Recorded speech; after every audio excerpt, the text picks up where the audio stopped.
It is a beautiful Friday evening here at historic Crocker Field in Fitchburg as we get ready for another wonderful game of Fitchburg High School Red Raider football. I am John Gugerty, joined by Dan Bolak. Mike Flynn is on assignment this week. He'll be back for our next home telecast. But Dan, as we get ready to see the Raiders take on the Warriors of Tantasqua Regional High School, it seems we've dodged a bit of a bullet. Yes, the first week of the season against Leominster, we saw rain and rain and rain. In week 2, last week against Wachusett, we saw a lot of mist, a lot of high humidity. It was unpleasant out there. We saw more cramps. This week, we had forecasts, I think, 48 hours out that were saying there were going to be thunderstorms around this time. There were teams in Eastern Mass who had moved their games to last night so that they could dodge the bad weather. And as we are approaching kickoff here at Crocker Field, Mother Nature feels like cooperating tonight, it seems. I would say we didn't have to move anything. There was a great deal of water on top of the press box when we got here. We had to bust out the industrial-sized squeegee just to make room for our crew and equipment. But other than that, at least so far, it's pretty warm. It's pretty humid. The Raiders are out getting ready to take the field. And as they do, they come in with a record of 1-1. Last week, of course, they suffered that 34-19 defeat at Wachusett, but they opened their season with the 27-12 victory over Leominster. Dan, as we look at Tantasqua, they come in a record 0-2 on the young season. Yep.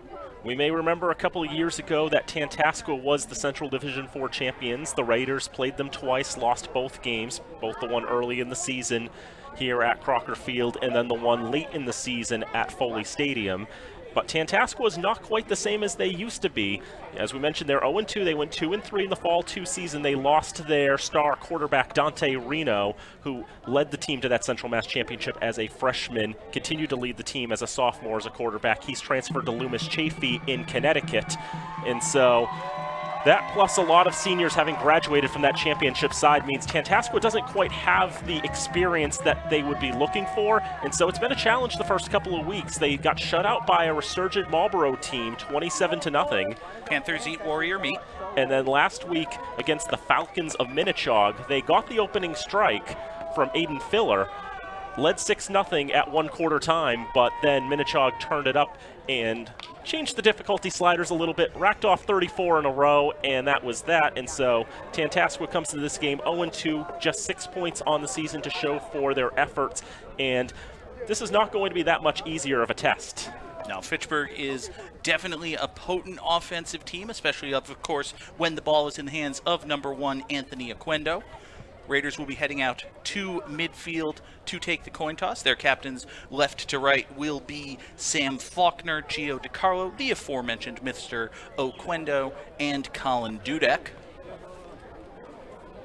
Tantasqua's captains are Caleb Thompson, Nate Winko, Aiden Filler, and Brian Langevin. We also noticed tonight it's going to be a color-on-color matchup as Tantasqua wears gold on the road. Definitely a bit of a change of look, and that's how all the matchups between Fitchburg and Tantasqua have looked. This is the third one. Hey, the green and gold are playing in Fitchburg. I don't see anything weird about that. Not at all. I mean, it's a Friday. That's a little bit weird, but other than that, the green and gold are probably going to lose, too. That's nothing new. Sorry, did I say that part out loud? I mean, just broadcasting our future pain there. Shooting my future prospects of Fitchburg State University employment in the foot. That's fine. I live in West Springfield. Fitchburg State still looking for their first win of the season. Last week was a heartbreaker. 38-35 to Worcester State. First career win for Adam Peliquin. Scott Sprone's first win is going to have to wait at least another week. They got Maritime tomorrow.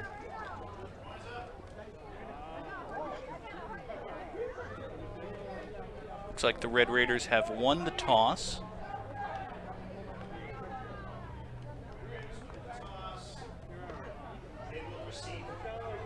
And the Raiders will start the game on offense.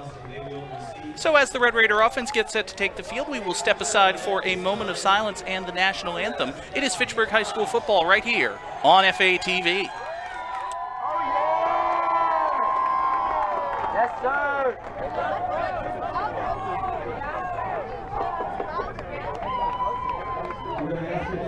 You please rise and remove your hats. Before we play the national anthem, we have a brief announcement that we'd like to make. Coach Kevin Aline coaching career started 35 years ago at Marion High School in Framingham. After stops in Ayer Shirley, Leominster, and Lunenburg, Kevin found his way to Crocker Field this season. He was extremely excited to become a part of the Red Raider family. Kevin lived for football and had a keen eye for reading plays and the ability to connect with his players. Kevin fell ill at the end of August, and despite his desire to beat any opponent, Kevin passed away last Saturday after a courageous battle with the COVID virus. Coach Kevin will be missed, and the entire FHS Red Raider family sends our condolences to his family. Please join us now in a moment of silence.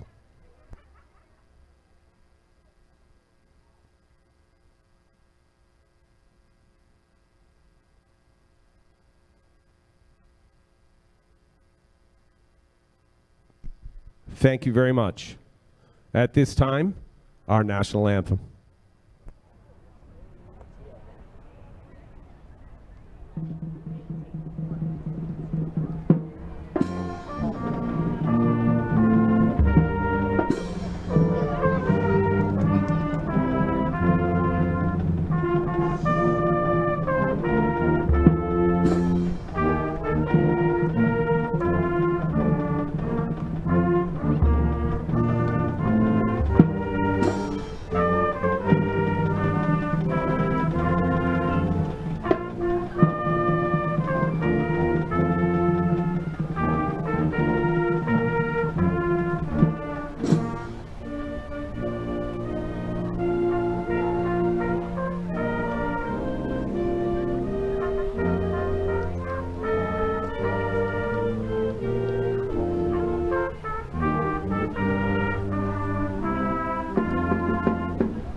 Fitchburg High School football here on FATV. I'm John Gugerty, joined as always by Dan Bolek, and we would like to thank, before we get underway, the companies and corporations who help make this and every FATV remote production possible. FATV's remote productions are underwritten by Workers Credit Union, Rollstone Bank and Trust, the UMass Memorial Health Alliance, Clinton Hospital, North End Subaru, Unitil, Minuteman Press, and the Sentinel and Enterprise. So Dan, as we get ready for kickoff here, Fitchburg will be taking on Tantasqua. Again, Tantasqua in the gold jerseys, green helmets. They'll be going left to right here in the first quarter. Fitchburg in the brick and pewter combination, red jerseys and gray helmets. It's a good look. I gotta say, it's a good look. I think good looks for both teams tonight. It's going to be a very pretty looking game. These are definitely better uniforms for Tantasqua than their home unis. Green looks a lot better on gold than it does on black. Yeah. It's a hot take. And here with play-by-play action for the first quarter is Mr. Dan Bolek. Liam Huback to kick off for the Warriors. That ball will roll to the 18-yard line, does not make its way out of bounds, and so the Red Raiders will just jump on top of that football, because after all, if Tantasqua jumped on top of that football, it would be their football. That would have been the case. You could see Dan Fitchburg was waiting for that ball, hoping it might go out of bounds, give them some really good field position. That was not to be the case. Instead, they will start 1st and 10 at about their, let's call it the 18-yard line, as we are underway here at historic Crocker Field. So no time rolls off the clock for that. It was Johnny L. Silvestri, by the way, who got on top of the football for the Red Raiders. We see Tyler Broussard to take the snap as Aquino moves in motion on 1st down. They'll throw out to that left side, and there is Aquino to take the football. Hurdles over a man, gets past the 30-yard line. That was an interesting change of pace to start things. We've seen Fitchburg use Anthony Aquino out of the backfield as a receiving back more often over these past few games, Dan. Here he takes the first snap from scrimmage Tantasqua takes an immediate timeout. Dan, is that a drone flying over about the 20-yard line or so? Yeah, that is. Is that a sanctioned drone flying over the 20-yard line? I don't think so. I see. That's so folks on the right side here, just probably hovering above the near sideline, maybe above the numbers. There you go. That drone is hovering right above the 20 at the 20-yard line, gaining elevation now. That I imagine if a man in a white hat sees that, they're going to blow a whistle and get very mad. But for the moment, well, there's a football game to play. I know if we were at Fitchburg State, they'd be shutting that down straight away. But a 16-yard gain on first down for the Raiders. Now going to go into the I formation as Broussard takes the snap under center. Aquino fumbles the football. Was not a good handoff there. But after all that, the Raiders are able to recover it and gain about a foot or two. Yeah, the handoff never quite got into the belly of Aquino. He had to reach out and grasp at it with his fingertips. There was never that clean exchange between Aquino and Broussard. So it does turn into a gain of 1 yard there. Hey, we'll take it. And so on 2nd and 9, it's going to be Aquino right side. Found some space to work with, staying on his feet. Not going to let Tantasqua tackle him that easily. He's going to get the first down across the 45-yard line. Derek Plowman on the tackle for the Warriors, but not before Anthony Aquino picks up a gain of 12 yards. This time running off the right tackle. Just fantastic blocking by the right side of the Fitchburg offensive line. Orion Cox and Erickson Danger. Cox and Danger doing some very, very impressive blocking there on the right side of the Raider offensive line. So fresh set of downs for the Red Raiders. Now going back to that pistol formation with two in the back. And on the handoff there, Xavier Macheri not able to find the opening space as he tried to make his way to the left hashes. It's going to be a loss of a yard. This time there was some really good penetration from the right side of Tantasqua. You see coming up here and making the hit eventually is Luke Boisvert. But Macheri really had no place to go. He was bouncing it out to the outside after the left side of that Raider offensive line just couldn't get the blocks in front of him. We'll see if they go back running to the right or maybe go to the air here on 2nd down and 11. About 2 minutes gone in this contest, no score. Worth noting that Anthony Aquino is indeed on the sideline. And another different formation, only one in the backfield. It's a quick throw out to the near side. Nico Caputi pulls that one in, hurdles over a man in the 50-yard line. What tremendous air he got there. Dan, have the Raiders been practicing with moon shoes? They've got hops tonight. We saw it on Oquendo's first reception. Now Nico Caputi goes airborne for an extra few yards. It's always a bit of a hearts and throats moment when the guy takes to the air like that, but he came down okay. 3rd down, 4 to go. Ball now on the Tantasqua side of the 47-yard line. Dudek is the lone man in the backfield. Macheri lined up as a tight end. It is going to go to Dudek. Tries to blast through the middle of the line right into the arms of Anthony Latali. And he's going to wrap him up and bring him to the ground. A gain of about 2 for the Raiders. It's going to bring up 4th down. Dudek tried to run right through Latali, but Latali said, "Get down, La Boche Tete." He brought him down for a gain of only 2. Mass Effect jokes, anyone? No? No? Oh, well. I got to play the game first. That's the problem. You got to play all 3 games. Technically, there are 4 games, but you only have to play the first 3. So 8:35 to go, first quarter, no score. The Raiders facing 4th and 2. Definitely the right call to go for it here. In enemy territory, only 4th and 2. 4th and 7 now. Might change the equation a little bit. False start on the offense. First penalty of the game goes against the Raiders. And it backs them up to midfield. And it will bring out the punting unit as well. Fitchburg had 4th and 2 at the enemy 45-yard line, but the false start backs them up, and now they will kick. And we've seen some tremendous challenges with the punting game this year. It's been an adventure in many ways, so let's see. Warriors have 2 back waiting for it as McCloskey gets that high snap off, nearly gets blocked. He'll take a bounce on the far side of the field and will roll to just short of the 22-yard line. And that's where Tantasqua will start with 7:55 to go in the first quarter. So about a 28-yard punt for McCloskey. He was pretty lucky, Dan, to get that away. Brian Langevin was charging in there, got his arms up, very nearly blocked that kick. But McCloskey was able to get it away. Gets a good bit of field position. Take a look at the replay here. It's a high snap. McCloskey has to wait to come down with it. And you see Langevin coming in with his arms up. Again, he very nearly got to that one. You were saying it, Dan. The long snapping for Fitchburg has been an adventure all season. We almost saw it again there. Can't even remember if the Raiders punted last week against Wachusett. And first down, Caleb Thompson wrapped up in the backfield immediately. Antonio Santiago got the sack there. We were talking about the long snapping game for Fitchburg, but here Tantasqua can't even get a shotgun snap away. There was nothing that Thompson could do. He had to pick that ball up like it was a grounder. By the time he did, he had Santiago breathing down his throat. So not a great start there for the senior play caller there and Caleb Thompson. First time we've had the chance to call his name, and it's not for anything good, but it's not necessarily his fault either. As now we see a 2nd and long for the Warriors. Fakes the handoff as it goes to the left side. It is going to be Abner Colon Martinez, the junior tailback, taking that one.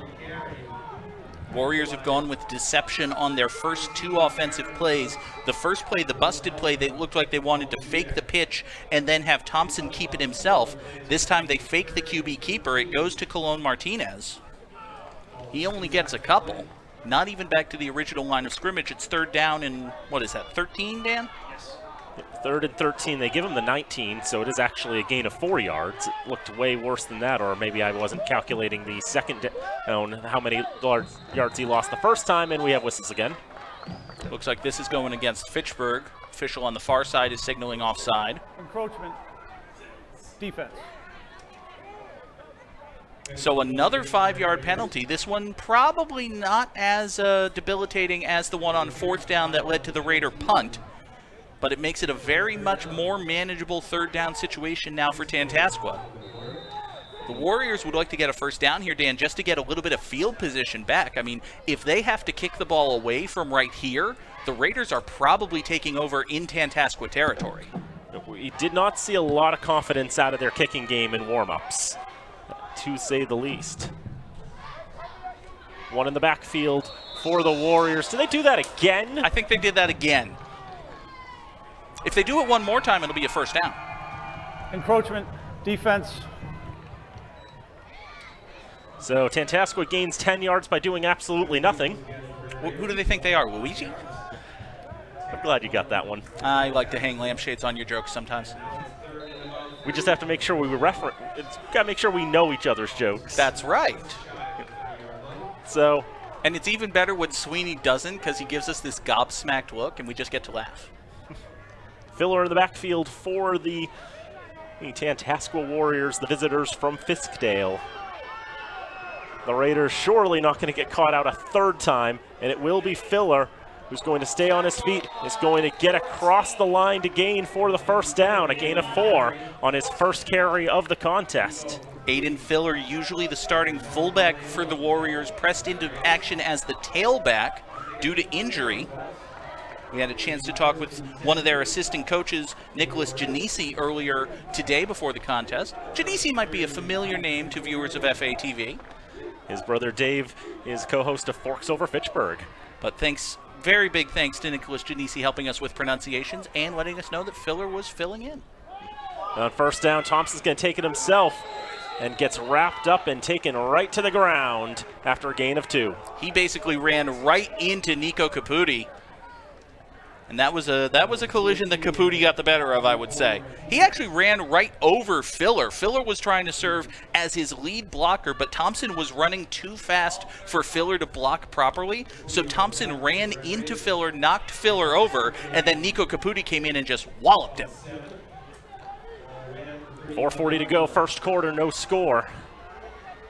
As the Warriors making their way left to right. They've kept it exclusively on the ground thus far. That may change here. Thompson throws near side. That's going to be complete. Isaac Cologne with the catch. He'll be wrestled out of bounds just short of the 40-yard line. Richard Santana with a few choice words for Cologne as he's getting up.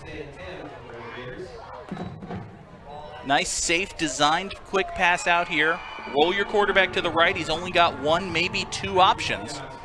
Tantasqua with a very simple, conservative offense, and with the helping hand of 10 yards of encroachment penalties, they've been fairly effective here.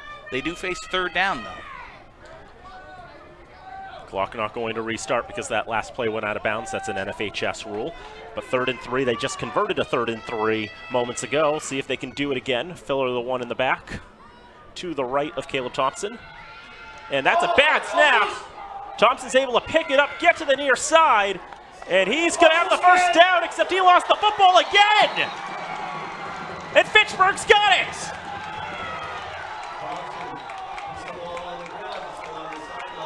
It looked like a massive breakdown for Fitchburg as Thompson picks up the fumble. The snap hit him in the chest and he never caught it, but now he's improvising here, gets a couple of good blocks, turns the corner, and as he's looking to get even more, you see right there, it's a fantastic job just getting the left hand in, getting that ball loose, and then somehow falling on it before it goes out of bounds. A huge swing in momentum for Fitchburg. It was Jared Phillips who was able to corral that football. And now the Raiders have it back in Tantasqua territory with 4:17 to go in the first quarter. Cannot believe that ball did not go out of bounds. It's tremendous there. And first down, Aquino right up the middle. And look at that swinging out of the tackle there. Another spin move. All of that happening. Anthony Aquino showing off his strength on that carry. You know, usually, Dan, after a turnover like this, a lot of teams will go play action, throw the deep ball, try to hit a dagger play. For Fitchburg High, handing the ball to Anthony Aquino is their dagger play, and he rips off a big gain here. Ball now inside the Tantasqua 30. It's a gain of 19 yards.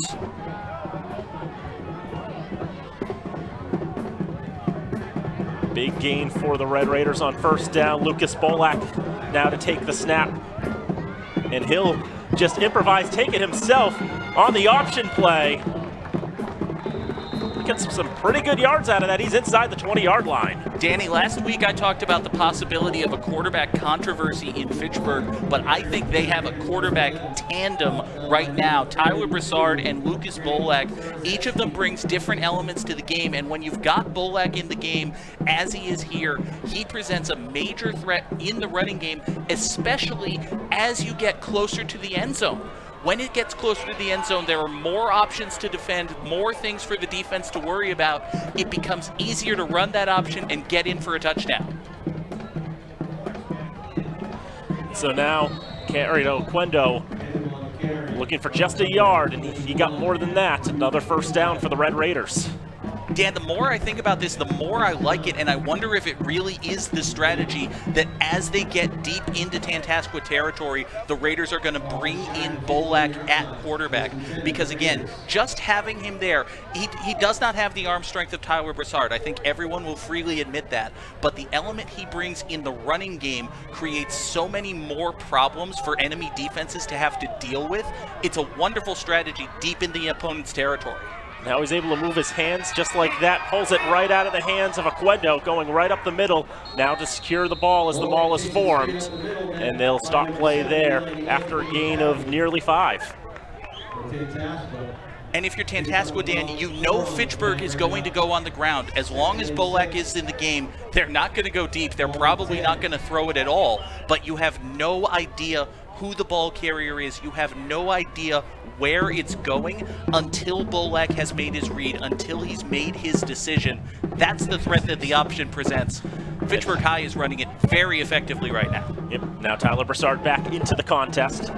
These are two quarterbacks. Neither of them are seniors. Broussard is a junior. Bolak is a sophomore. So we go under 2 minutes to go, or close to 2 minutes, 2:10. Aquino with the carry that time. Gets wrapped up in the backfield. And they end up backing him up about a yard.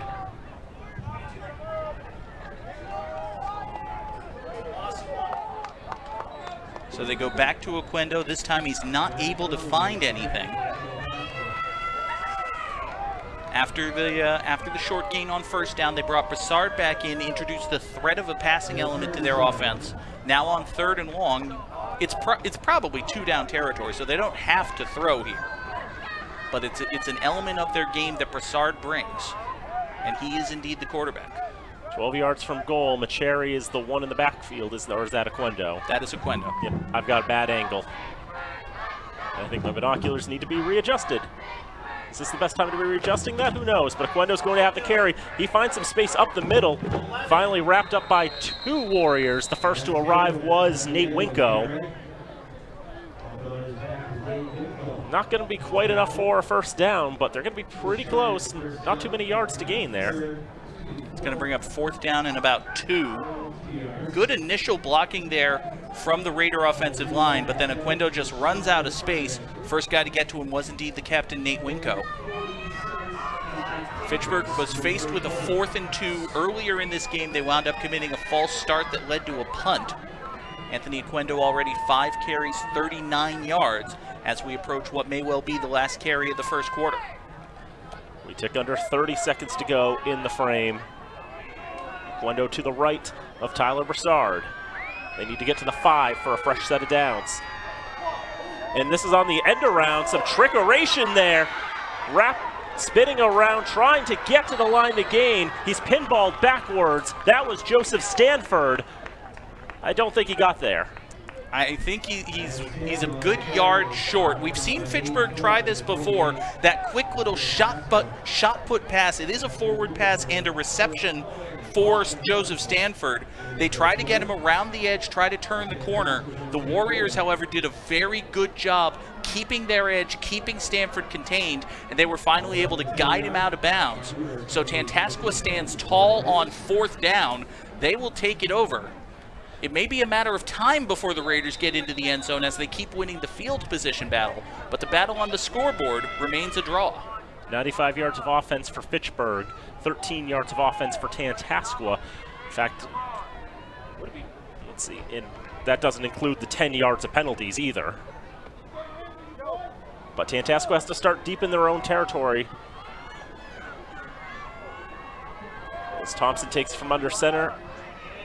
It's going to be Filler with the handoff, trying to go up the middle on that one. It's going to get about 3-4 yards. And that's going to be the end of the first quarter of play. No score here at historic Crocker Field. We mentioned that Aiden Filler is usually the starting fullback for Tantasqua. That time from the I formation, it was Filler out of that fullback position.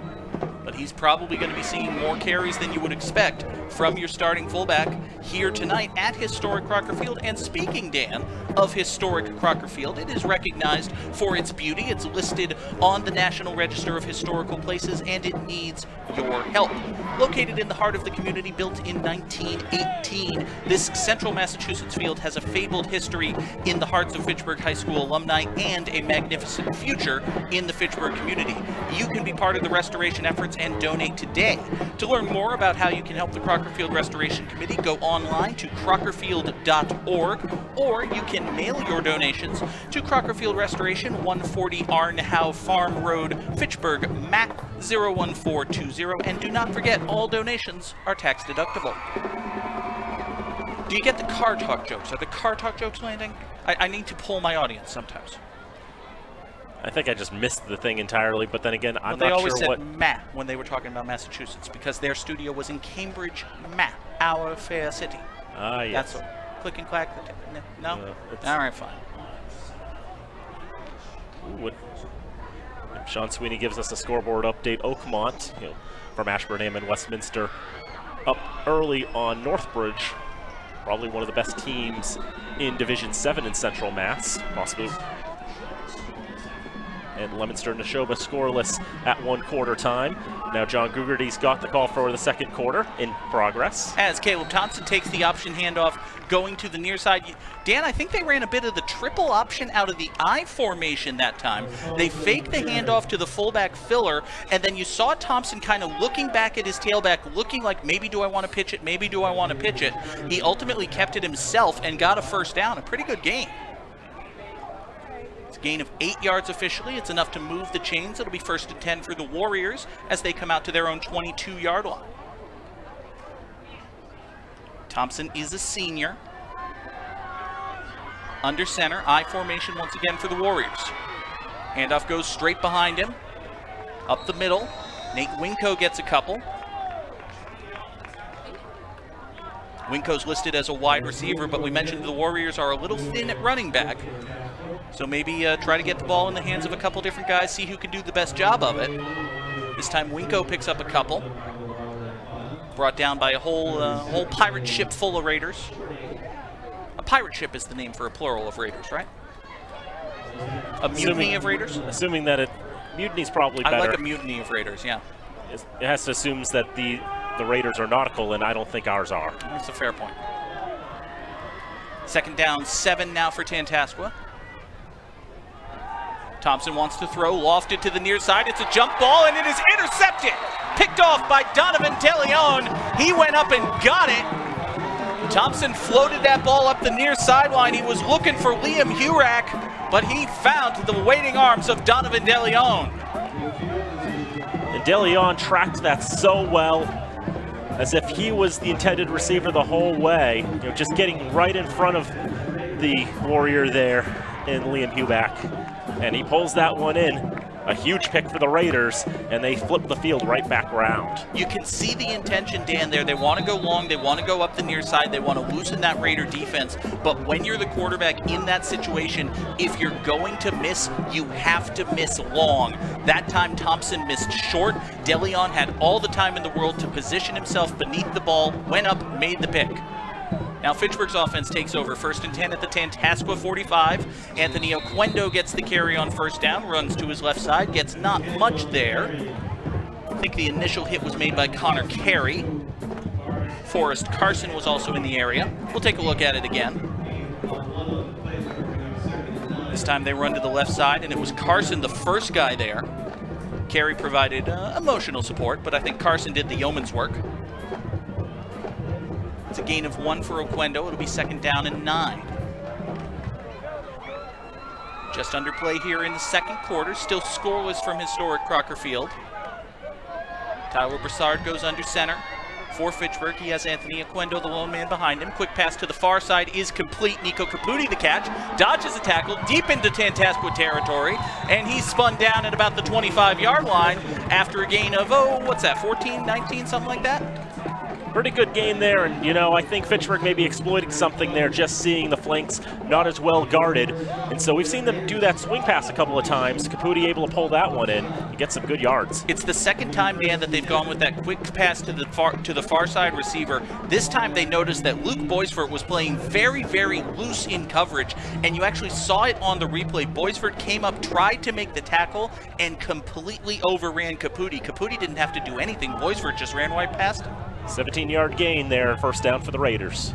And the 1st down handoff goes to Aquino, running to his right, gets a block, cuts to the near side, stiff arms a man, still on his feet at the 15, and finally run out of bounds. Nate Winko did all he could and managed to contain Anthony Aquino. But Dan, a very smart man, said a few moments ago that it felt like Fitchburg was knocking on the door. I think that knocking is getting a little louder. Little bit. Aquino, he finds some space, gets around the tackles to the far side, and it just takes all the strength and effort of Nate Winko to force him out of bounds. Already 7 carries and 52 yards for Anthony Aquino, the beating heart of the Fitchburg offense. He has them at the Tantasqua 15-yard line. Still in the game is the tailback here on 1st down. Takes the handoff straight up the middle, bounces left, runs into his own line. Now he's running backwards across the 10-yard line, and he gets down to about the 9. Anthony Aquino is an excellent running back going forward. It turns out he's still pretty good going backward. That was the challenge there. He wanted to cut to his left, and Manuel Encarnacion was there, and whoops, nearly wrapped each other up there, but is still able to make his way backwards forward, if that makes any sense whatsoever. It sort of does. With the visual aid, it made perfect sense. Now 2nd and 4 for the Raiders. They're at the 9. Aquino gets it again. Cuts out of a tackle. He's at the 5 to the near side. Stiff arms, and he is in. Touchdown, Raiders! Might have been a little poetic that the last person who tried to stop him from going into the end zone was Caleb Thompson. The quarterback who threw the interception that gave the Raiders tremendous field position, ultimately powerless to stop Aquino as he finds his way into the end zone. Fantastic blocking at the initial level by the Fitchburg offensive line, and then just artful maneuvering in the second level by Anthony Aquino. The Warriors were literally running into each other as they tried to bring him down. Anthony Aquino from 9 yards out gives the Raiders their first points of the game. Now the extra point attempt is up, and it is through, but there are whistles before the kick. There's a flag down. That was a very high kick, Dan. Prior to the kick, we have encroachment on the defense, half the distance. So it is encroachment against Tantasqua. The Raiders will be halfway as close to the goal line. No indication that that'll motivate them to go for 2. They're still going to try to kick the extra point here. Alexander McCloskey will do so out of a hold from Richard Santana. They won't even change where they're going to set up the snap. Fitchburg coaches are on the field begging for a timeout. We can actually hear the coaches upstairs in the press box saying, timeout, timeout.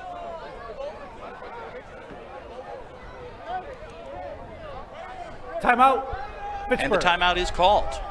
I felt like I heard the whistle before the kick anyway, so they had to have given it by that point.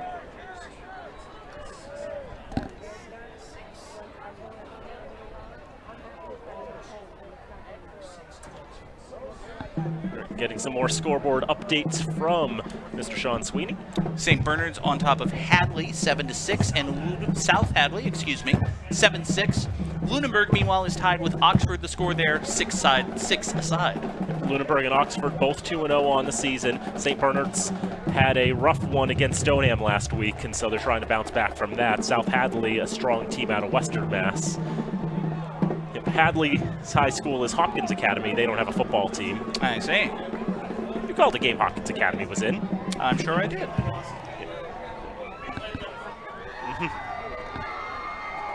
So Fitchburg it looks like they are going to bring out the offense this time. They do decide to go for 2 now that they have the short field to work with. They don't even have their offense set yet. Got somebody running up to the line of scrimmage as the ball is snapped. This is not going to count even if it goes in. Joshua Medina was lined up on the near side as a wide receiver. He was running toward the line of scrimmage as the ball was snapped, and you cannot do that. So even if this one went in, it was not going to count. They went with Dudek straight up the middle, and he was stuffed. Illegal motion. Fitchburg, penalty is declined. Point was no good. So Dan, Tantasqua commits the penalty on the extra point attempt, and it winds up completely discombobulating the Fitchburg Red Raiders. They had to call timeout to decide whether or not they were going to go for it. When they finally do decide to go for it, they've got 10 guys on the field and 1 guy sprinting toward the line of scrimmage trying to be part of the play, which, again, is illegal. You cannot do that.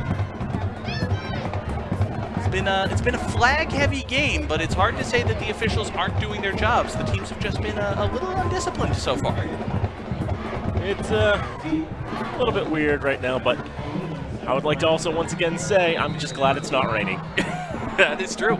Instead, it's just ungodly humid and there are bugs everywhere. Cologne and Wright set deep for Tantasqua to take the kick from McCloskey. It will be Ryan Wright taking it on a bounce at the 11-yard line. Spins out of 1 tackle, reverses field, trying to get something going. Still on his feet across the 20, but he is finally going to be swarmed and brought down at the 24-yard line after what amounted to a 13-yard return. A very, very fancy and fun to watch 13-yard return, but a 13-yard return nonetheless. A lot of effort there from Ryan White. He's a sophomore, listed as a quarterback and a cornerback. And that time just dancing around, just trying to make something happen with it.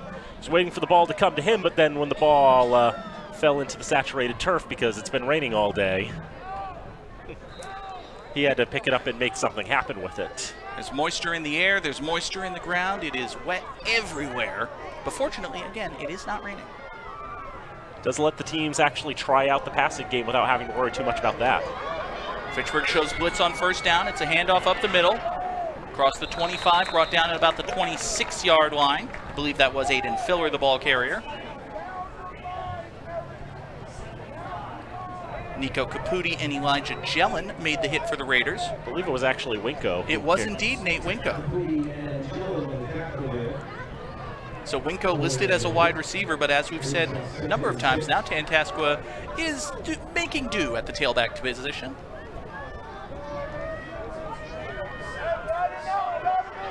I believe it is Winko in the backfield here on second down. Another bad snap, another adventure for Caleb Thompson. This time he is not going to be able to make anything out of it.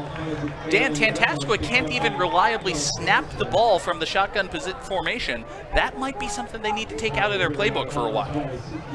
They're having challenges there. That was a very low snap, and already a few times we've seen Thompson have trouble securing the football. Not every time has it been his fault, but that just makes things so much more difficult when he can't snap it consistently. Jared Phillips, the man who had the fumble recovery, also was able to steer Thompson out of bounds there. Officially a loss of 6 yards, and it'll bring up third down and 12 for Tantasqua. They have been pinned deep in their own territory for most of this game, Dan. Between offensive ineptitude and turnovers, they really have not been able to get anything positive going. And now they will have to take a timeout. Tantasqua. It's their second timeout. Just taking too much time to figure out what exactly they want to do here on 3rd and 12. With 6:38 to go in the second quarter, Fitchburg leads 6-0. And it gives us a chance to mention that in addition to our live streams on the internet, you can now watch FATV programming in stunning high definition on your Roku, Fire TV, or Apple TV devices, or through our apps in the Android and Apple stores. Download our free app today, and to learn more on how to watch FATV programming, go to fatv.org/watch-FATV. That's fatv.org/watch-FATV. Well, we have a moment just thinking about the upcoming games on the FATV schedule. Next week, we're going to try to bring back the hybrid remote broadcast, as Fitchburg will be traveling to Sudbury to take on Lincoln Sudbury. I wish you all the luck in the world with that. I will not be part of it.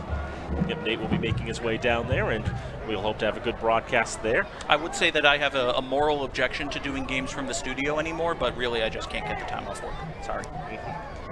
And then on the second Saturday, it's going to be homecoming. Fitchburg State, Bridgewater State. Homecoming day at Elliott Field, always a special day. Hopefully we'll be seeing a Falcon win as they look for their first on the season. Unless they win tomorrow, then they will be looking for their second on the season. They'll probably be looking for their first on the season. But, you know, we live in hope. That'll be a 3 o'clock start on Saturday the 2nd. Third down and 12 for Tantasqua. They need to get out to their own 33. Play fake, rolling to the right side. Throws to the left, pass is complete. A big hit. Aiden Filler got hit hard and low as soon as he caught that ball, and he is down in a lot of pain. They will need to take a look at him. Aiden Filler got hit very hard as soon as he made that reception. He was able to hold on to the ball. Looks like he got the first down as well. A tremendous job by Filler, but he got hit very hard. Indeed he did. Just a huge, huge hit there.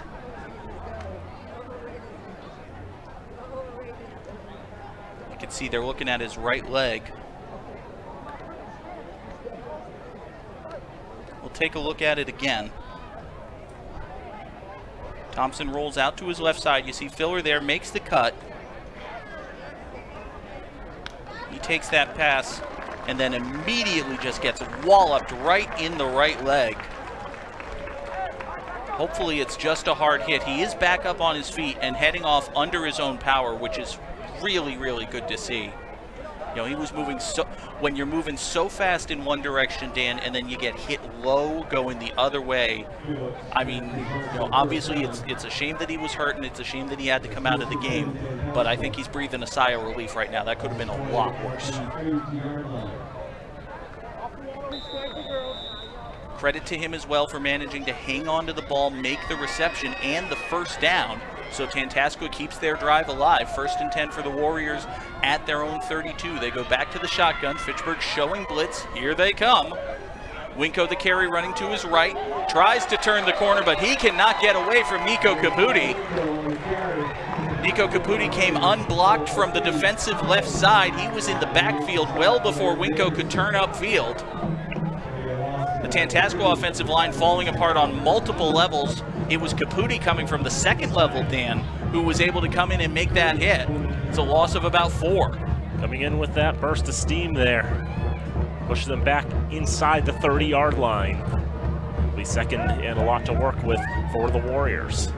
Officially a loss of 3, 2nd down and 13 now for Tantasqua. They come out with 3 receivers. Play fake. Quarterback keeper to the near side, and that's not going anywhere. That's going backwards. Caleb Thompson is thrown down by a mutiny of Raiders. Pick a number on the roster, Dan. Angel Alejandro was there. I think Richard Santana was there. And Jesse Ramos, and I believe Caputi as well. You know, it's not the greatest feeling in the world when it takes, you see 4 different Raiders coming in. Donovan DeLeon at the very end. DeLeon just pushed to the pile over after they had already blown the play dead. It's another loss of 3. Tantasqua is going backwards. 3rd down and 16 for them now, as we approach the 4.5-minute mark to play here in the first half. Tantasqua with just 33 yards of offense in this contest, compared to 136 for Fitchburg.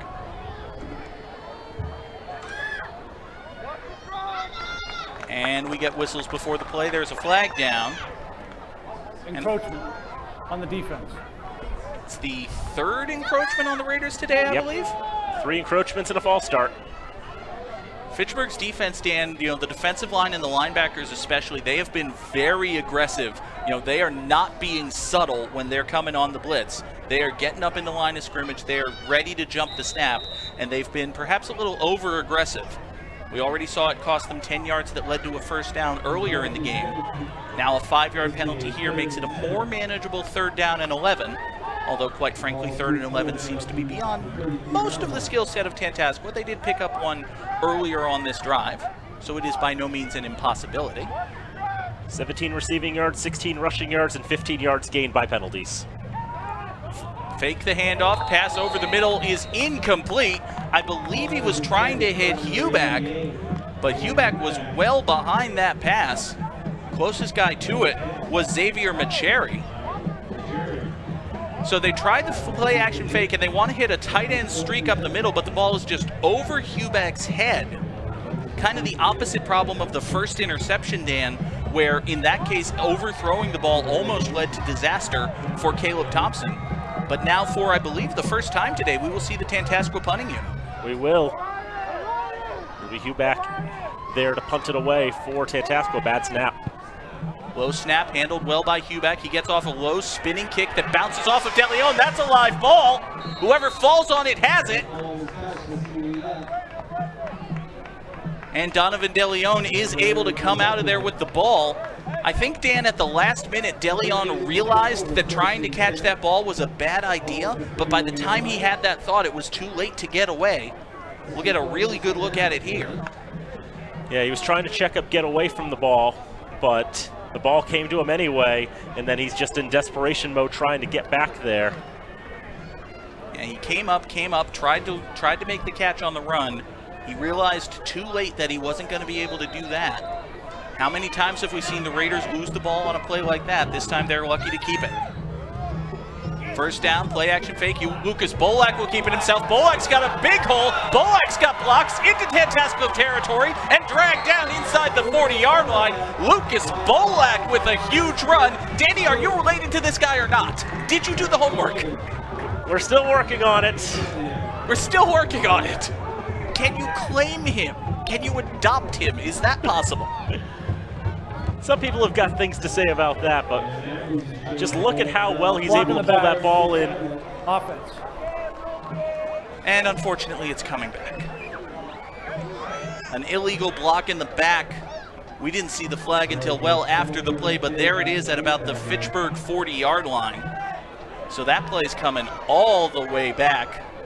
It negates a huge run by Lucas Bolak. I think it's going to wind up being 1st and 20 after the penalty.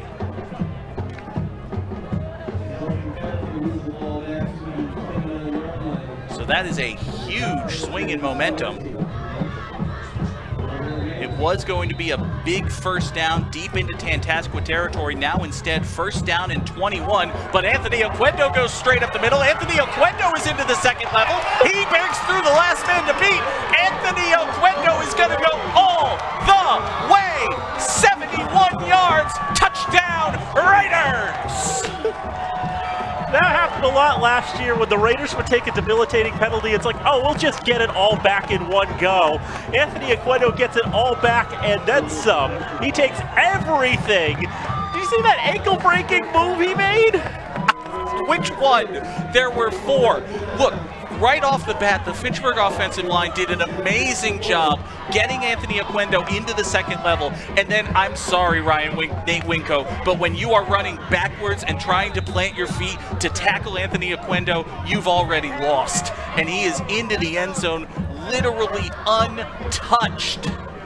Extra point attempt for the Raiders is up and good. We have 3 minutes 24 to play here in the second quarter. Fitchburg leads 13-0. Let's hear from Mr. Touchdown.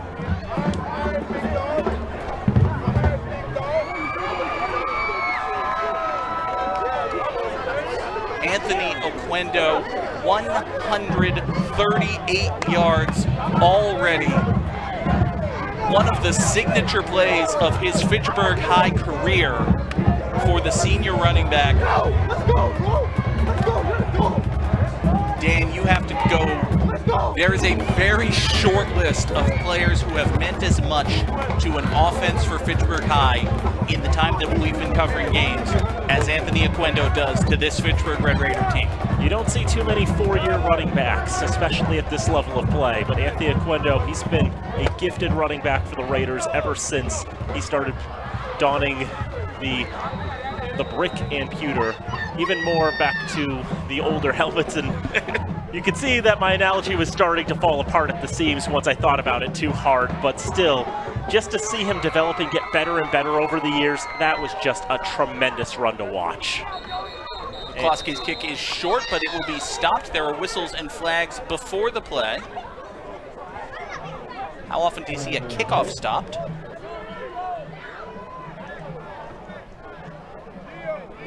We'll see what the referee has to say about this. Looks like they're going to bring the Raiders back. Probably offsides on the kick. I don't think we're even going to get an official signal, but they are pushing Fitchburg back 5 yards. Narragansett leading 6-0 over Monty Tech. We mentioned St. Bernard's playing South Hadley. They've taken a 13-6 lead in that game. Oxford has taken a 12-6 lead over Lunenburg as they get close to the end of that one. But Phil Arpano, the starting quarterback for Lunenburg, played for the Red Raiders last year.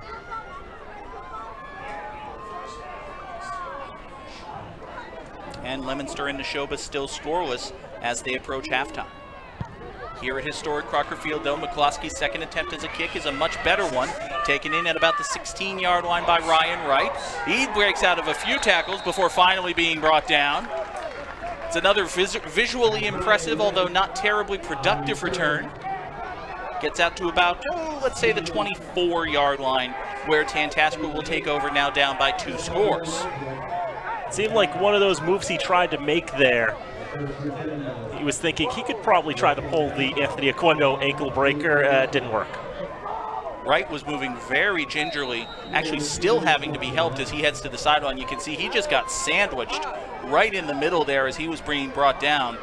Ryan Wright just leaning on one of the coaches there for Tantasqua. We'll keep an eye on him, see if he gets back in the game. That is not something you like to see at all. Warrior offense heads back out onto the field. They trail by 2 scores here at Crocker Field. They'd like to get on the board here. They will get the ball to start the 3rd quarter. And we have a flag, looks like delay of game on the Warriors. Delay of game. Offense. So Tantasqua moving in the bad direction, I guess, already. 5-yard penalty backs them up to 1st and 15. They'll start this drive inside their own red zone at the 19-yard line. I guess that's the first penalty against Tantasqua that was meaningful in any way, just that one on the extra point plus a bunch of other things. That's true.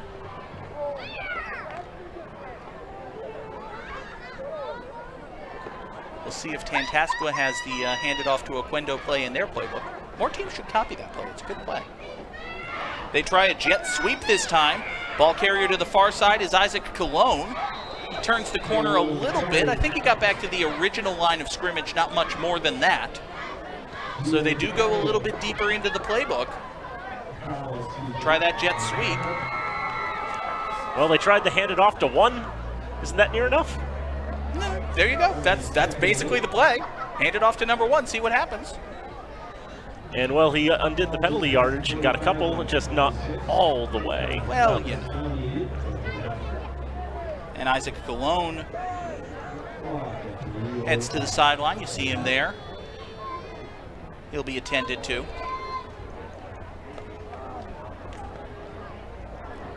As we've learned in the last couple of weeks, humid temperatures equals lots of cramping. And it's another one of those type of nights. Even if there's not actually water moisture, not that much in the air, as Nate Wilco gets nothing on that. Derek Lulamaki had the hit for the Raiders. Nothing Winko could do on that one. We mentioned Dan Tantasqua already thin, now without Isaac Cologne. It's a difficult time to be a Warrior right now. Winko heads to the sideline. Looks like Jack Repose will check in.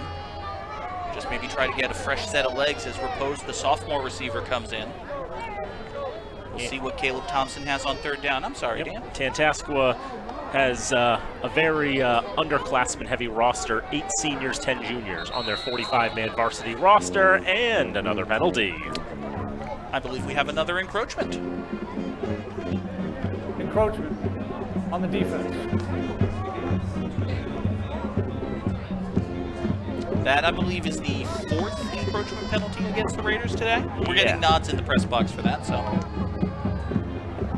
20 yards just handed over by the Red Raider defense represents a pretty significant percentage, I would say, of Tantasqua's total offense. 3rd down and 6 now for the Warriors as we hit the 2-minute mark. Thompson play fake, rolls to his left, wants to throw to his left, pumps and throws. Pass is complete. Across the 35-yard line, he's got a 1st down. Stop the clock, move the chains after the catch by Connor Carey, the junior tight end.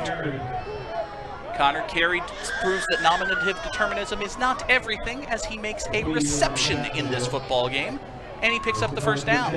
2nd catch of the season for Connor Carey. The junior tight end gets his side a 1st down. You know, Sean McDonough may have a better voice than me, but I don't think he can pull out nominative determinism at the drop of a hat. I don't care that no one knows what that means. I thought it was funny. 1st down handoff goes to Winko, and he runs immediately into the waiting arms of Jesse Ramos. Absolutely nothing Winko could do with that one. Well, we established the give it to 1 strategy is an interesting strategy. The give it to 1-1 strategy is not effective at all for Tantasqua. No, it is not working out. There were multiple Raiders in the offensive backfield there. Armando Baez Gonzalez as well got tremendous penetration. Now, Dan, I think Tantasqua may just want to sit on this ball. Fitchburg is not calling their timeouts. I think they're content to go to the locker rooms as well. Winko officially 5 carries, -1 yard, which is not what you want. On 2nd down and 11, Thompson play fake, runs the option to the right side. He's got blocking this time. He's got a 1st down and more, almost out to midfield. Brought down at about the 47-yard line, and at least theoretically, you may want to reconsider the decision to let the clock run out. Tantasqua does have, I believe, 1 timeout remaining, 33 seconds left to play here in the first half. Actually, it looks like that was a bit of a generous spot as they gave him the first down.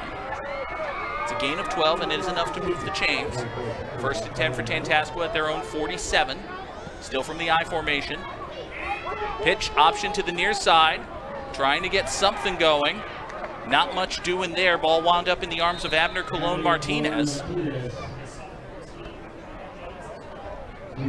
Jared Phillips and Xavier Macheri in on the hit for the Raiders, and that will be the final play of the first half.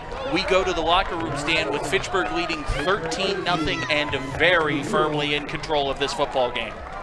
From my math, I've got 207 yards of offense for Fitchburg and just 58 for Tantasqua in this one.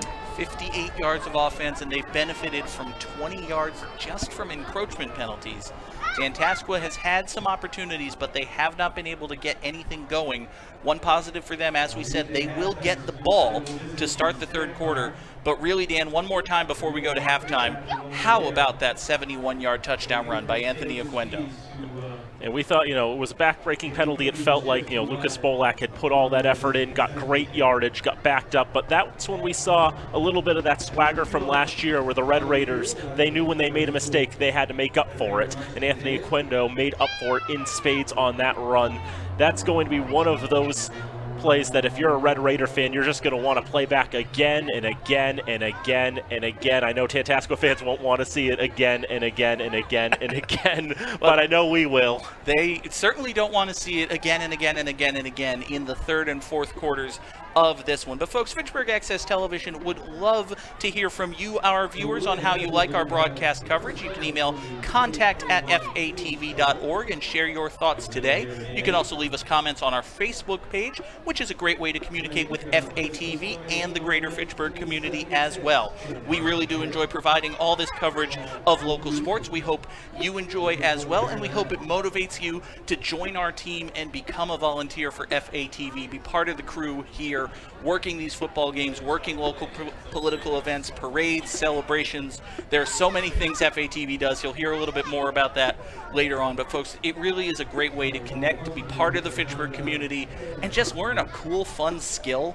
Like, I don't think we hype enough the fact that this is cool and fun, and we get to do this kind of stuff. This is a professional broadcast quality level television production we're putting on here. It's really cool. I have a lot of fun doing this. So you should have a lot of fun doing this as well. Go to fatv.org. All of the information is there for you. For right now, Dan and I are going to take the halftime break with the players. We leave you in the capable arms of the Fitchburg High School Marching Band, but don't go anywhere. We will be back for the third quarter of action here from historic Crocker Field. It's Fitchburg High School football on FATV.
Back here at historic Crocker Field on FATV, John Gugerty joined by Dan Bolak. Fitchburg leading Tantasqua in this one by a score of 13-0. And Dan, as we get ready for the kickoff to start the third quarter here from historic Crocker Field, we've got a video package for you looking at some of the touchdown drives from this first half. The first touchdown from Fitchburg set up on this interception from Donovan DeLeon, a fantastic leaping catch on that jump ball. And then Anthony Aquino took it in, but not before picking up a first down. You can see the quick pass out there. I'm sorry. Yep, you see some of the offense work there. Nico Caputi getting that on the far flank. And here was the handoff to Aquino that led to him finding his way inside, deep inside Tantasqua territory. Anthony Aquino, I've called him the beating heart of the Fitchburg offense tonight, and that really does feel like the case. 10 carries for him, 138 yards, and 2 touchdowns, the first of which you see right here, literally making Warriors players run into each other as they try to tackle him. And then the second one comes right after a back-breaking penalty. They just go straight up the middle. Aquino is untouched. Defenders falling down as they run backwards trying to catch him. Aquino has put on a masterwork here in the first half, given Fitchburg their 2-touchdown lead. He really has been the focal point of the offense as the Raiders get set to kick it off to Tantasqua, even though the Warriors are, well, they're huddled up. They're out there somewhere. We looked out to see who was back to receive the kickoff, and there was nobody, and I panicked for a moment. But quick scoring update for you. St. Bernard's leading 19-14 in their game. That game in the third quarter now. So I was going to say, Greg Graham, head coach of the Raiders, has said Anthony Aquino is the heartbeat of this team. And, 138 yards in this contest. I think that, including, you just saw all the great work he's put in tonight. Yet another 100-plus yard game on the ground for red number 1. Kickoff is dropped, but then picked up at the 15-yard line, plunging forward, and brought down at about the 26-yard line. That was Nate Winko on the return. You know what's really funny? What is really funny? During the, when we were getting pronunciations, one of the coaches was saying, I keep calling him Ryan. That's why I keep calling him Ryan. It's Nate Winko. He planted the bug in your head. Oh, and we already thanked him. We already thanked Nick Genesi for help. And he sabotaged us. That rat. That shyster. How dare he? First down and 10 now for Tantasqua at their own 27-yard line. They go from the I formation, hand it off to the fullback straight up the middle. Absolutely nothing doing there. He ran into a big red wall named Sam Faulkner, and there was nothing Connor Carey could do about it. Sam Faulkner, is very, very generously described as a wall, 6'3", 325 pounds.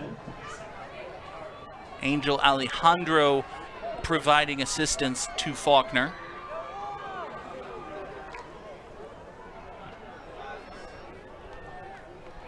On the field, it's a gain of maybe a yard, 2nd and 9 3/4, as they try to pick up the first down platform. Handoff goes straight up the middle this time. Believe it is Colon Martinez, the ball carrier. Gets across the 25 down at the 26-yard line. We'll take another look at this one. It's just a simple, full halfback dive, easy for me to say.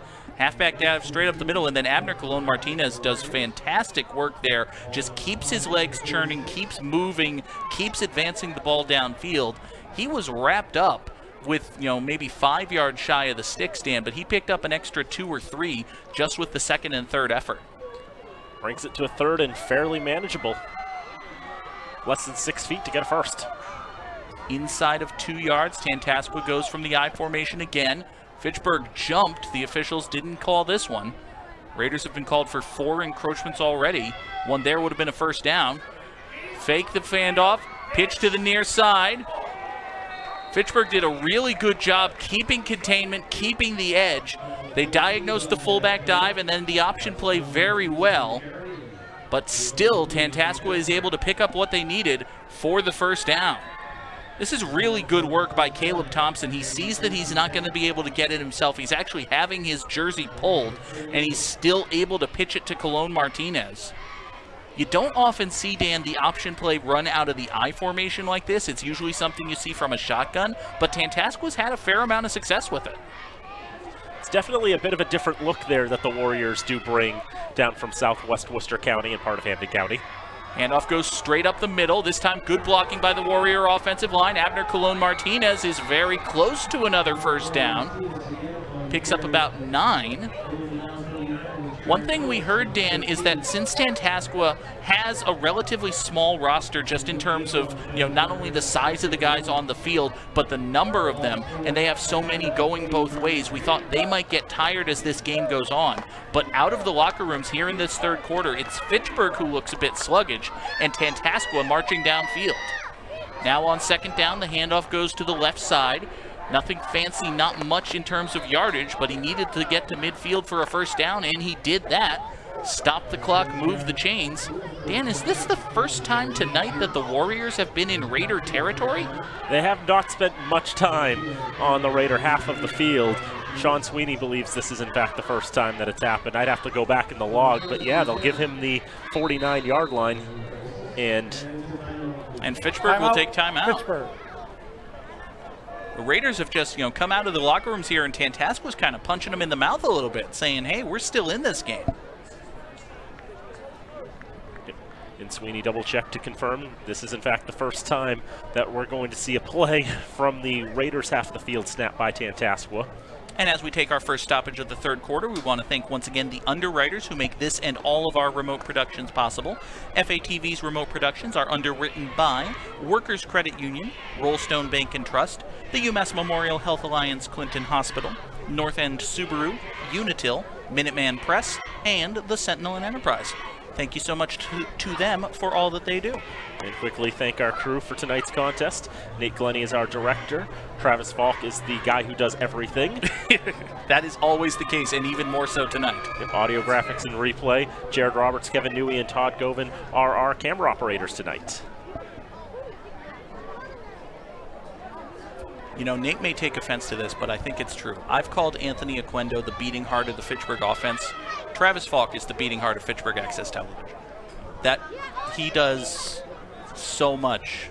I mean, even on the broadcast, we give him all the credit in the world, and it doesn't come close to the work that Travis Falk does. He is irreplaceable. Play action fake, trying to keep it himself and not going anywhere at all. Caleb Thompson just could not get anything going. He ran into Erickson Danger and Antonio Santiago. And it looked for a second like Thompson didn't really know what he wanted to do with the ball, and then once he did that, he found himself in the danger zone. Indeed, and You know, after feeding the ball pretty consistently, 4 straight handoffs to Abner Colon-Martinez, when the primary running back in Aiden Filler comes back into the game, suddenly get cold feet about that, apparently. But Filler is back in, and it's good to see that he's all right. Filler took a big hit on a catch in the first half. Good to see him back out there now. Second down, 13 for Tantasqua. Pitch to the near side. Back in the arms of Colon-Martinez. He gets back out close to midfield. It's a gain of a couple. It'll still be third and more than 10. Nico Caputi on the hit for the Raiders. That time they had Filler in as the fullback. As we've been told, that seems to be where they would prefer to have him. But of course, filling in at tailback, and now, as they have seen on this drive, Abner Colon-Martinez has had some success as the tailback, so now they're putting Filler in his natural position. Had me bet on the play fake there, and that's something that Tantasqua's been doing okay with the misdirection. Thompson this time on third down, rolls to his left, throws left, pass is complete. Catch made in Fitchburg territory, ducking out of bounds at about the 40-yard line. I believe that was Jack Repose making the catch. Can confirm. Repose was very close to the line to gain. I believe they will move the chains? No. I think he was short, and it looks like close enough to measure at least. That's what they're going to do. They're bringing in the sticks. I think they're short. I think they're about maybe half a length of the football short. Sweeney's giving me a signal that says about half a length of a football short. So, watching the play live through our binoculars, it looked like he cut backwards-ish out of bounds. Like, just such a change of direction. If he fell forwards out, he would have had the first down, but now he's made it all dramatic.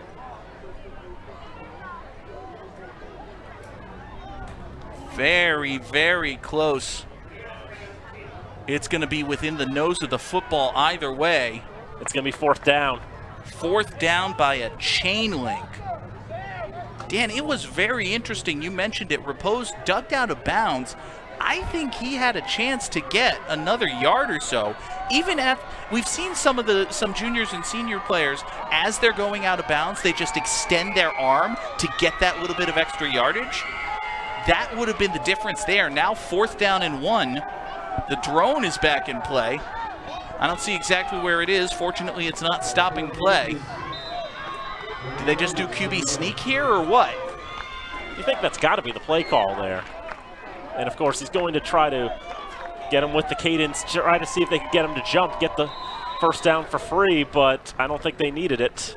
It's so hard for a defensive line to stop fourth down and a chain link. You just snap the ball to the quarterback and he plunges forward. You only needed it less than a foot. You pick up a yard. It's a first down for Tantasqua. Keeps the ball moving. Just about halfway through this third quarter of action. Officially, they give him 3 yards on the quarterback sneak, so okay. Handoff goes to Abner once again. Abner Colon-Martinez picks up a good chunk on first down. Tantasqua is finally getting something going with this ground game. I think maybe they've brought in an extra tight end or a little bit more physical presence on the offensive line. Coming into today, in the first 2 weeks, Abner Colon-Martinez only had 5 carries for 11 yards and a catch for 27. So they've been going to him quite a bit, especially on this drive. He's now got my stat sheet doesn't want to update properly. Well, he's got more now as he gets the second down carry across the Raider 30. Very close to another first down. The officials will move the chains. First down for Tantasqua. The Warriors came out of the third quarter locker room, Dan, and they came to play.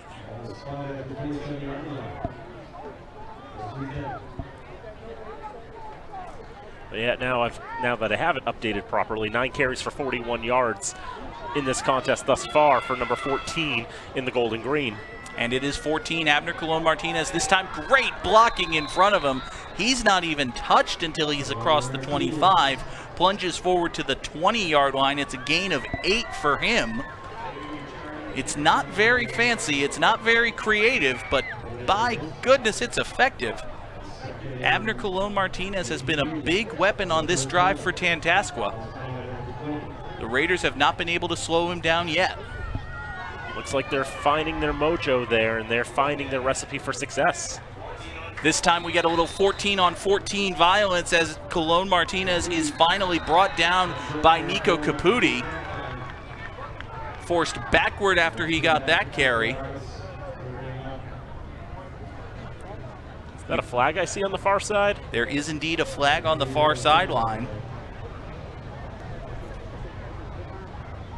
Maybe a little extracurricular activity after the play.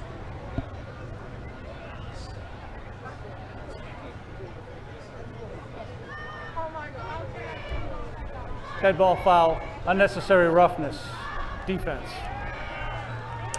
Fitchburg's been a little undisciplined tonight. It hasn't really bit them, but we see here after this play is over, couldn't quite catch it there, but maybe we'll get a look at it here. Caputi right there just bringing down Colon Martinez.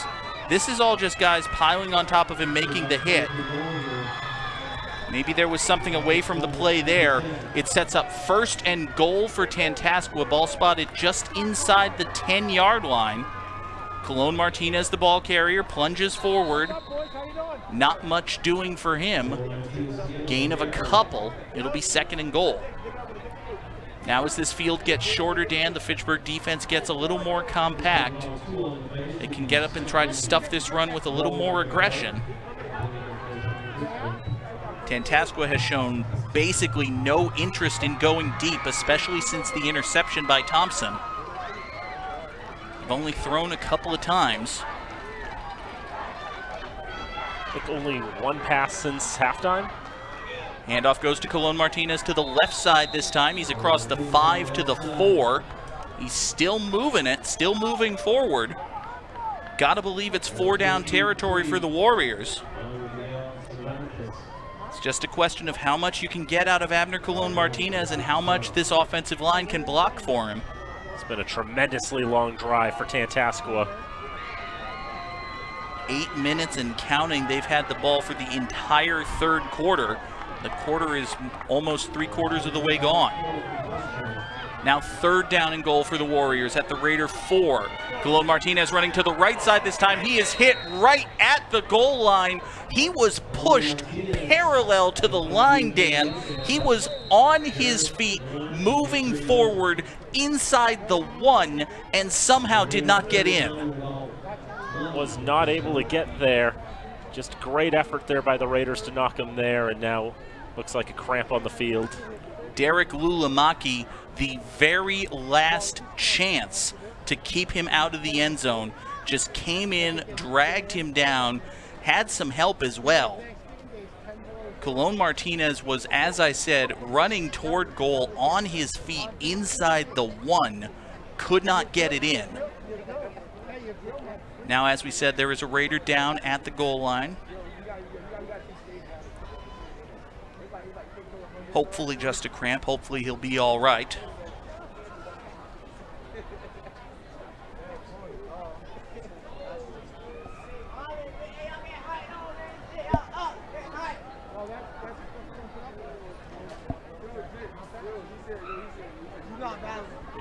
They continue to work on him, and we do not have the angle to see who it is.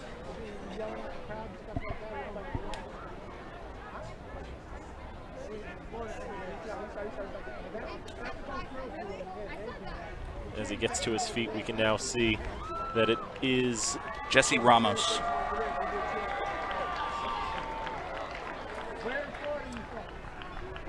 He's trying to put some weight on that left leg. It's not going as well as he would like. Ramos has been a standout on the defensive line for the Raiders tonight. We'll get a couple of teammates to help him to the near side. We'll keep an eye on him.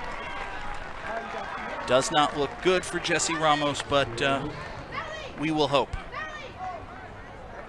As we get back to live action here, 4th and goal for Tantasqua inside the 1. This is going to be the 17th play of this drive. All but one have been a pass. All but one have been a run. They've already converted 4th and less than 1. They did so with a quarterback sneak straight up the middle. Thompson marches to the line, goes for it again. Did he get the ball over the line? Yes! Touchdown! Touchdown Warriors. This is a one-score game. Caleb Thompson, his second 4th down conversion of the drive, this on 4th and goal. And Dan, again, it is so hard to stop. It's 4th and goal inside the 1.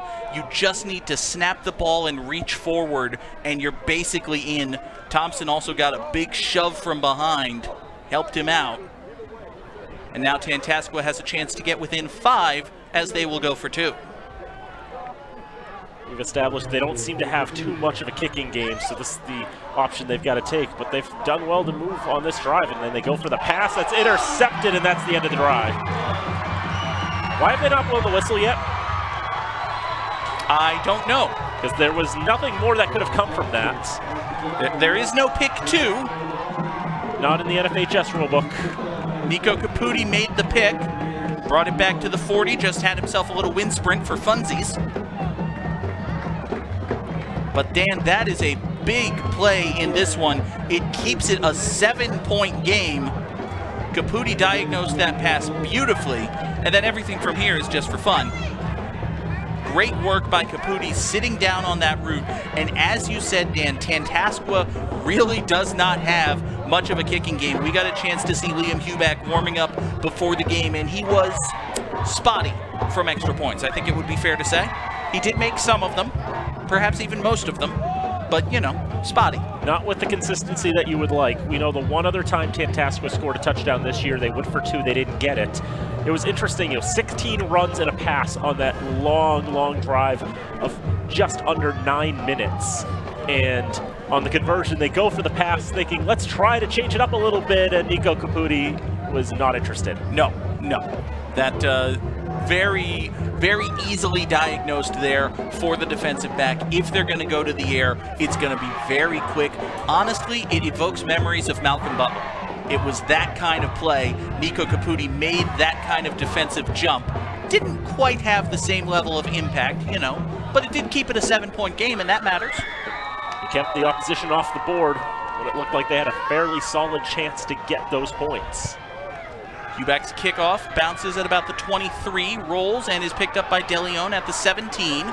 He's got plenty of open field to the near side. Can he turn the corner? The answer is, kinda.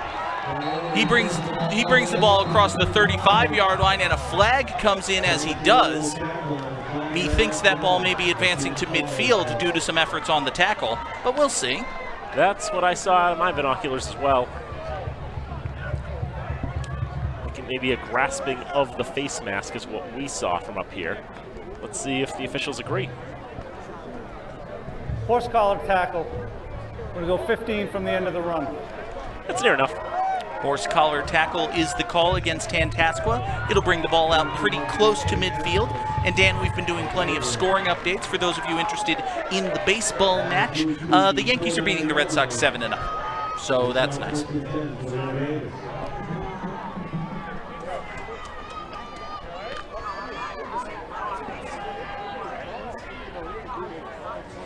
Some good news, however. St. Bernard's was victorious over South Hadley. Final score in that one, 19-14 in favor of the Bernardians. Good bounce back for them.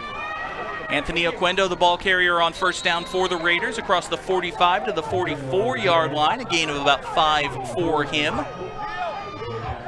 Fitchburg leading this game by a score. 2.5 minutes to play here in the third quarter. Raiders looking to answer back. Finally, their offense on the field for the first time in this second half. It was a very long drive for the Warriors that got them in the end zone for the first time. Anthony Aquino's leg should be well rested then.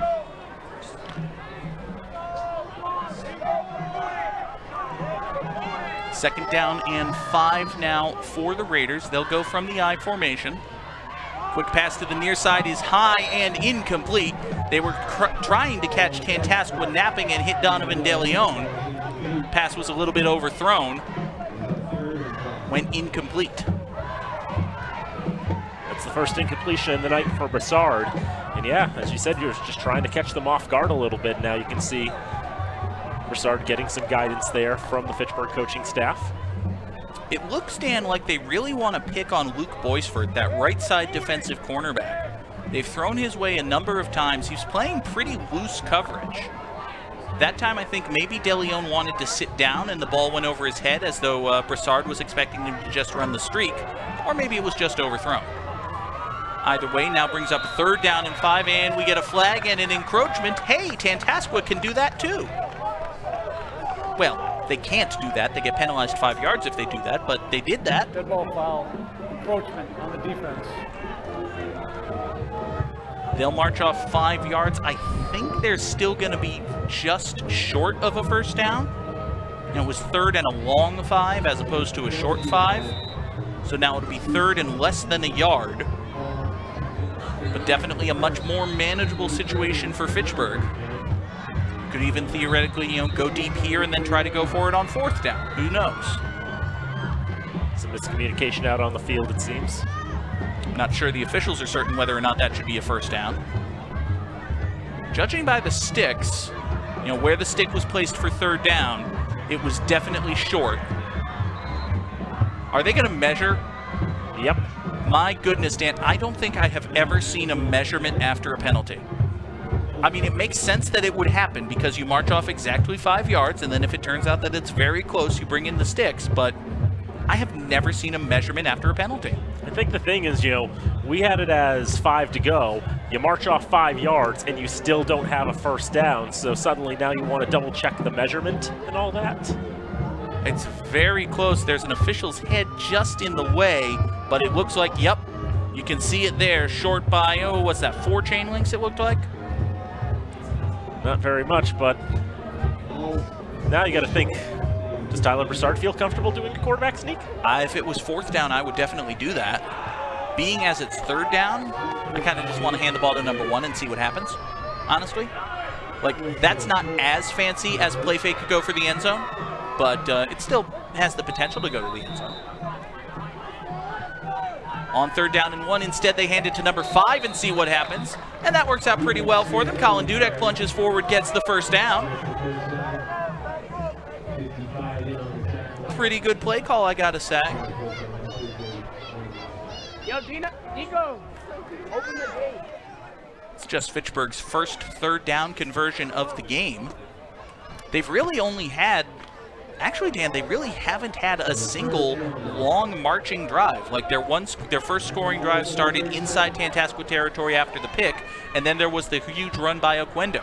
Speaking of Aquino, he gets the carry on 1st down, breaks through the first wave of tacklers, but not the second. Brought down at the 31 after a gain of about 7. Aquino's taking a moment here, and he's clutching at his ankle. That is not what you want to see, to say the least. Anthony Aquino grabbing at his right ankle after that 1st down carry.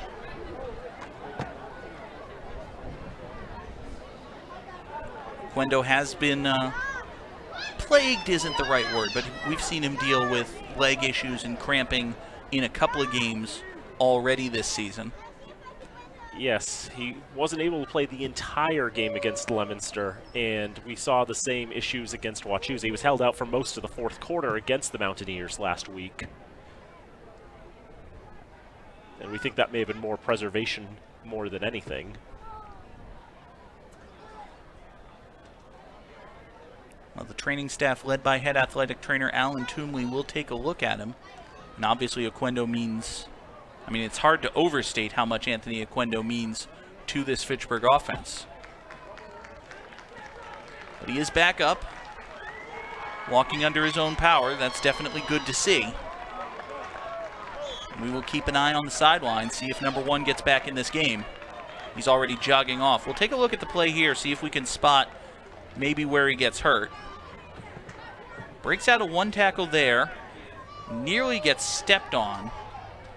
Probably just got wrapped up as he was being tackled there. Didn't really see anything that looked terribly dangerous.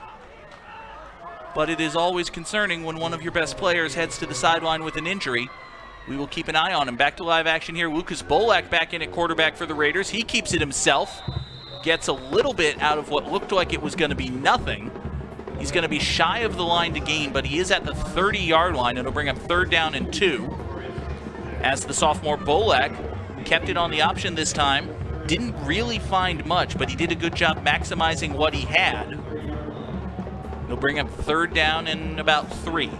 We've seen that being part of the design, as now it's going to be Broussard swapping right back into the game. The Raiders not afraid to switch quarterbacks at will, try to change the look of the offense. And Bolek has had some explosive chances running that option play. Now on 3rd down, they go back to Broussard. Motion to the near side comes Cherry. That's a backward pass, but the officials are going to blow the whistles and rule it incomplete. To my eye, Dan, that looked like it was backward and could have been a live ball. Was I incorrect, or were the officials a little aggressive with the whistles there? I also thought it was backwards through my eyes. Probably a break for Fitchburg. Take a look at it again. Broussard is at the 34 when he throws it, and the ball bounces outside of the 35.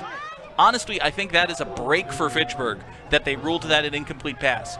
See, it's released in front of the 35-yard line and falls behind the 35. So Fitchburg catches a break there. Now 4th down and 3, they will go for it and commit a false start. So it'll be 4th down and 8. False start. Offense. I think it was the right side tight end who was lined up and then just jumped back. So a false start penalty backs the Raiders up. They were going to go for it, Dan. Earlier in this game, they faced 4th and 2 at the Tantasqua 45, committed a false start, and you see right there, it is that right side tight end who committed the foul. But they were lined up 4th and 2 at Tantasqua's 45, committed a false start penalty, and wound up punting. Now, a little bit later in the game, a little bit deeper in Warrior territory, they will go for it. 4th down and about 8 at the 35 of the Warriors. They need to get to the 27 to move the chains. Play fake, Broussard sets, loses his footing, throws to the near side, incomplete. DeLeon had fallen down and there were no Warriors in the area. Fitchburg turns it over on downs. Tantasqua gets the stop. Dan, I said at halftime that Fitchburg was very much in control of this game. They are not in control of this game anymore. Tantasqua is threatening. Obviously, the penalty made things a little more difficult, but it was going to be hard to justify punting from the opponent's 35, especially with how shaky the punting game has looked for the Red Raiders. I was fine with them going for it there, but that was just a matter of the wet ground so saturated with water from the rainfall we've had over the last 24 hours, I think was plaguing the Raiders, both in terms of Broussard, DeLeon. That was not what they wanted out of that. Multiple players fell down on that 4th down conversion attempt for Fitchburg. It was Abner Colon Martinez who got the carry on 1st down for Tantasqua, and that is the end of the 3rd quarter here from historic Crocker Field. And it gives us a chance to let you know, folks, that there is so much to watch on your community access station. You can check out many new programs, such as Barbara and You Inside Fitchburg, Chess Chat, Forks Over Fitchburg, Discussing Fitchburg Now, just to name a few. You can watch a variety of community events and view local government meetings with some of the best local election coverage around. Visit fatv.org for schedules, access video on demand on your time, and view our live streams. Oh, and don't forget to follow FATV on Facebook, Twitter, and Instagram today. And my requisite plug for my very own Twitch stream, twitch.tv/the_goog. I play video games. It's fun. Should I pitch my radio stuff now? Pitch your radio stuff now. All right, I'm on the radio twice a week, Thursdays at noon and Sundays at 11 a.m. The Sports Box, the Thursday Sports Box again, Thursdays at noon in the Scholastic Sports Zone, Sundays at 11 on WPKZ, Fitchburg, Leominster, 105.3 FM and AM 1280. Your home for Fitchburg sports, is that what it is? Your home for the most live sports. The most live sports. It's been a while since I've done a radio game. But now 3-quarter time, and Tantasqua is starting to make this a game. They've started to find their mojo on offense. They feel like they've got their key there with Abner Colon Martinez. He's been able to get some consistent yardage, 15 carries for 96 yards.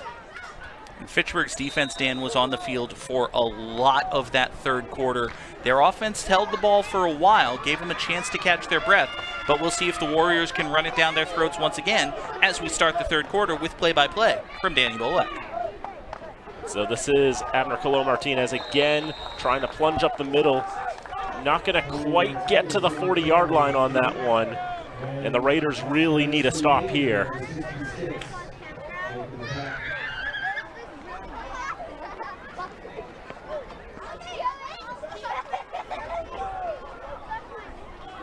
Erickson Danger made the hit there for the Raiders.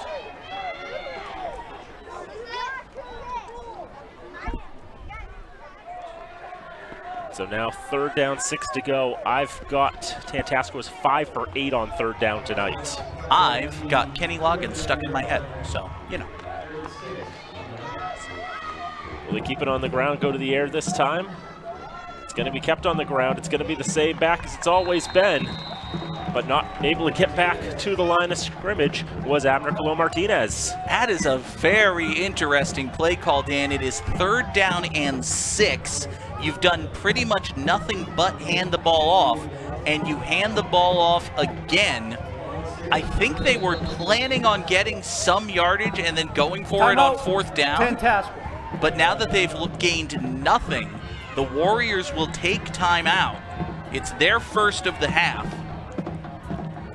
It's a very interesting decision coming up. I mean, I think you have to kick it here.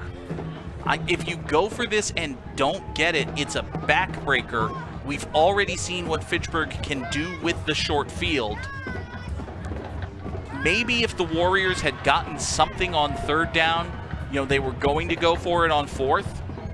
I am usually Mr. Go for it, but I think he got a punt here. And what makes things more challenging was just the fact that, they've stopped Colon-Martinez twice in a row on those short runs. And I'm not sure how much I trust that passing game there. I mean, Caleb Thompson is 4 for 6. One of those incompletions was an interception. I feel like if you, on the 3rd down play, passing it probably would have been the thing to do, or at least have Thompson roll out to the far side. They've had some success with that. Roll out to his left, narrow the field for him, narrow the number of options. It's basically you have 3 options on that play as a quarterback. You've got a deep receiver, a short receiver, or you keep it and run. And I think, we've seen Tantasqua do that a few times. Maybe that's the call here on 4th down. The Warriors are going to go for it. It's certainly aggressive. Let's see if it pays off. John Harges' side keeps the offense on the field on a 4th and 6. Thompson is rolling out right side, pump fakes, and he slides behind the marker. He definitely took the ball. He took it across the line to gain, but he did so behind the sticks. They mark him out of bounds, 2 yards shy. It's a turnover on downs. But Dan, this was a very threatening play. Oh, it looked so close to being successful. Dudek with the pressure there makes Thompson slide, but he slides behind the marker, does not get to the 1st down marker. And you really have to give credit to Colin Dudek there, Dan, just getting that little push. He wasn't able to wrap him up, he wasn't able to tackle him, but he was able to change the angle to deliver that push that forced Caleb Thompson out of bounds, and now the Raiders take over inside Warrior territory with a chance to put this one away. On 1st down, Colin Dudek finds a hole on the left side and across the 35-yard line. It was Colin Dudek, we just said, who made that desperation play to turn the ball over. And now with Anthony Aquino still on the sidelines, it is Colin Dudek who may well carry the bulk of the load for the Fitchburg offense. We'll see if he can put this one away. To the 34 he gets. He's been that number 2 choice running back for the Red Raiders. But with Aquino on the sideline, they've got to change up the personnel a little bit. We saw them do this a bunch last week against Wachusett. It's Dudek again. He's got some space on the right side, trying to get around Thompson there. Finally finds a path. Gets the 1st down past the 30-yard line. When Dudek made his 2nd cut, sounds like I'm starting a biblical song. When Dudek made his 2nd cut. But when Dudek made his 2nd cut, I thought he was going backwards and this was going to be a disaster. He wound up turning 3 or 4 more times, cutting it upfield, picking up the 1st down. I am not looking to my right because Sweeney has given me the evil eye for that one. It was funny, dang it. So new set of downs. They gave him the 26. And now ball's on the ground. Tantasqua believes they've got it. Tantasqua does have it. Broussard lost the handle on the snap, and then as he lunged forward for it, he actually dove into his own lineman and knocked the ball forward. It squirted out of the pile into the arms of a Tantasqua defensive lineman. A huge swing there, a big break for the Warriors. They'll take it at their own 25-yard line after the turnover. Dan, we've talked a few times about the conditions here. It is not raining, but it is humid and the ground is wet, and you have to think the slippery football played a factor there. Surely not helping things. Tantasqua is 75 yards to try to equalize or take the lead. Really, with the kicking game, it's take the lead is what they're going to try to do if they get that far. But first, they've got to get there. And I think maybe the Red Raiders are starting to read a lot more into this running game with Abner Colon Martinez, as he struggled a little bit to get back up on his feet. They have to throw it here. They have to throw it once just to tell Fitchburg that they're willing to. The Raiders are doing a full run blitz every time now. They are not respecting the quarterback at all. They're not really respecting the fullback at all. They are focusing in on the tailback, Colon Martinez. If I'm on the Tantasqua sideline, play fake and go deep. Just do something here. Or take 5 free yards from the Raiders. Dial up the 5 free yards from the Raiders play. That one seems to work. Defense. So that, I believe, is the 5th encroachment call against Fitchburg tonight, Danny? That's 5 times. That's right, folks. Fitchburg High School are the 5-time WCW World Encroachment Champions. Booker T jokes working for you? Come on, I got to get in one wrestling reference. I knew that one. Okay, thank you. But to be 5-time champion doesn't mean you have to lose it 5 times? No, you have to lose it 4 times. As long as it's the active champion. Exactly. Rugby ball formed. See, you win it and then you lose it, that's 1. And then you win it and lose it, you win it and lose it, you win it and lose it. So now you've won it 4 times, lost it 4 times. The 5th time you win it, you're the 5-time champs. And then you inevitably lose it again because, you're Booker T. You're not going to hold the title forever. But,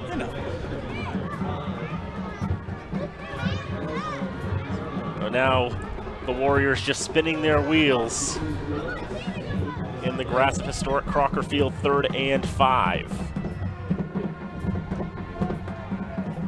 I could see Thompson rolling out again on this. I'd be shocked if they go right up the middle again. They went right up the middle again. They did. It worked, though. Pretty nearly. Colon Martinez was very close. I think they're going to give him the first down. Judging by the spot on the near side, he's got it, and the sticks are close. There is I believe that is the fullback for the Warriors, Connor Carey, who's down. The spot has the ball right at the 35, which is very close to a first down. But obviously the concern now is the health of Connor Carey. We've called his name a few times tonight. I believe he has had a first down catch as well as a couple of ball carries. He's had a couple of touches of the ball tonight, trying to contribute there as a fullback, but obviously ended up worse for wear on that particular play. 7:20 to go in the 4th quarter. The Red Raiders holding on to a 13-6 lead. But Tantasqua is starting to threaten as they try to make their way down on another long drive.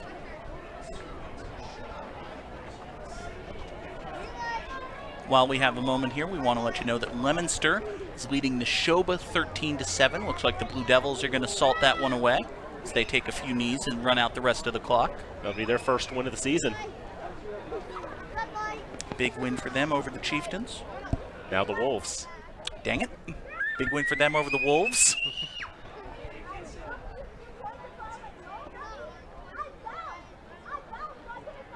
Fitchburg High School next Friday, October the 1st, will be taking on Lincoln Sudbury. That is a road game, but if everything goes to plan, we will still have coverage here on FATV. That's the hope. 7 o'clock kickoff. Yep. And also the Red Raiders will be on the road again the following week. It's going to be a 3-week road trip for the Raiders as they go to Marlboro and then Westboro. Panthers eat Raider meat. And then Speaking of those Wolves, we'll be seeing them on October the 22nd. That will be the next home game for Fitchburg here at historic Crocker Field. That's going to be homecoming then, isn't it? Yeah. That's a late homecoming, but hey, after a 3-game road trip, do homecoming. I mean, it was either that or do it now. After all, on the 29th, the Raiders don't have a contest scheduled. That's true. That'll be the last regular season game for Fitchburg, Friday, October 22nd, back here against Neshoba. So now, again, we hope that carries all right as we get back to live action on first down. It's Abner again to the far side, shaking off one hit, eventually brought down on the second as he made his way to the right side. Gets about a yard, maybe two. It was Derek Lulamaki who made the tackle for the Raiders. Lulamaki had been injured earlier in the game. Good to see him back out there. Lulamaki made that initial hit and then finally dragged down the ball carrier Colon Martinez with help from Jared Phillips. I'm sorry, Dan, go ahead. 2 yards gained for Abner Colon Martinez. Now 20 carries for 69 yards by my count. He's had a pretty nice night, all things considered. We're approaching the halfway mark of this fourth quarter of play as the Warriors trying to grind their way downfield. Another handoff again. It's Abner. He stood up at the 40-yard line. Ball came out at the very end. Fitchburg is not happy with the officials blowing the play dead, but I think that was the right call. Colon Martinez's forward momentum was very well stopped long before that ball came loose. We'll take a look at it again. First to arrive was Nico Caputi, and then, when you're wrapped up by 4 Red Raiders. Yeah, the whistle had blown by the time the ball came loose there, so I think it was the right call. We now know that Tantasqua is definitely aggressive enough to go for it here. Ball's loose on the ground. And Fitchburg got it. And it was Lulamaki who ended up with it. Tantasqua was gifted another chance to tie this game or take the lead on a bad snap. Now with 5.5 minutes to play, they hand it right back on a bad snap of their own.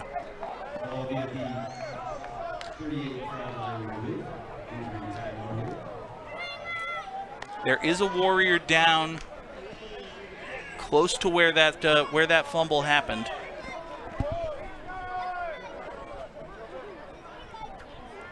I believe that is number 67, Brian Langevin, one of the captains for the Warriors. Called his name a few times tonight. Langevin was the one who almost had that blocked punt back in the first quarter.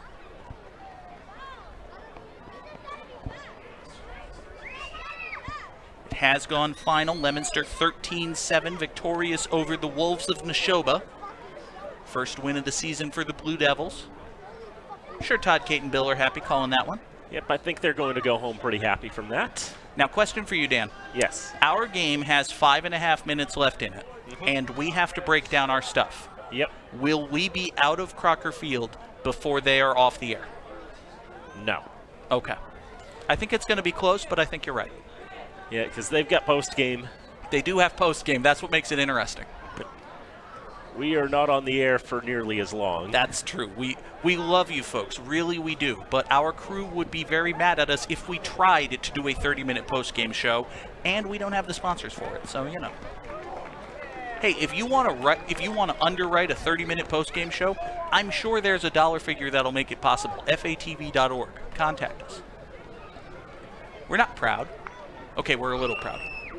We're actually a lot proud. We do good work. We're very proud. We are proud. But we also like money. Come on. We're a nonprofit organization. We have to come up with creative sources of funding here.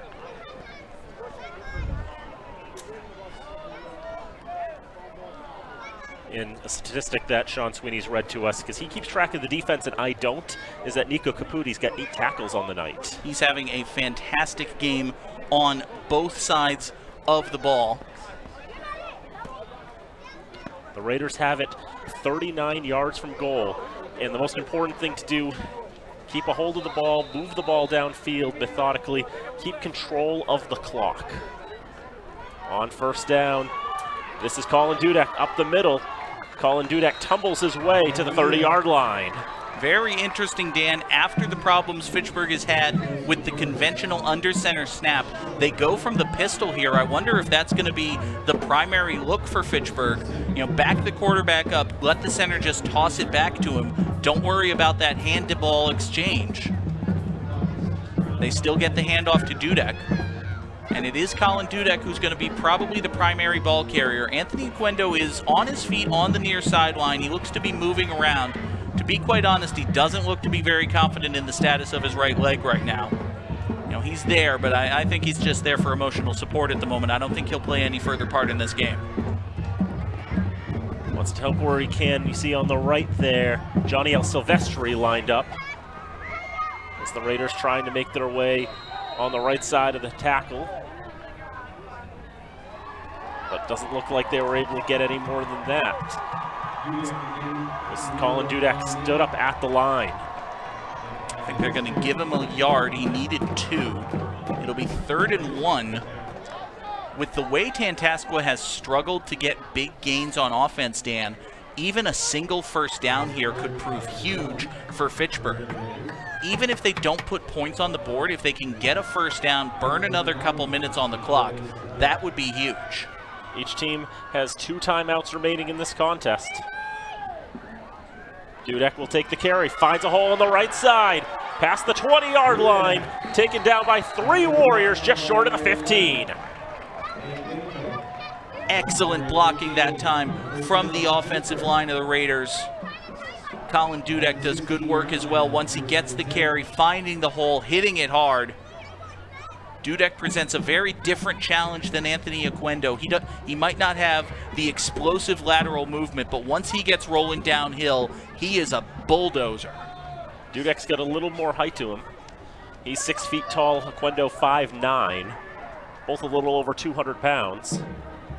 And Dudek again up the middle, churning his feet. Well inside the 10, around the 6-yard line he's at. The Raiders making their way.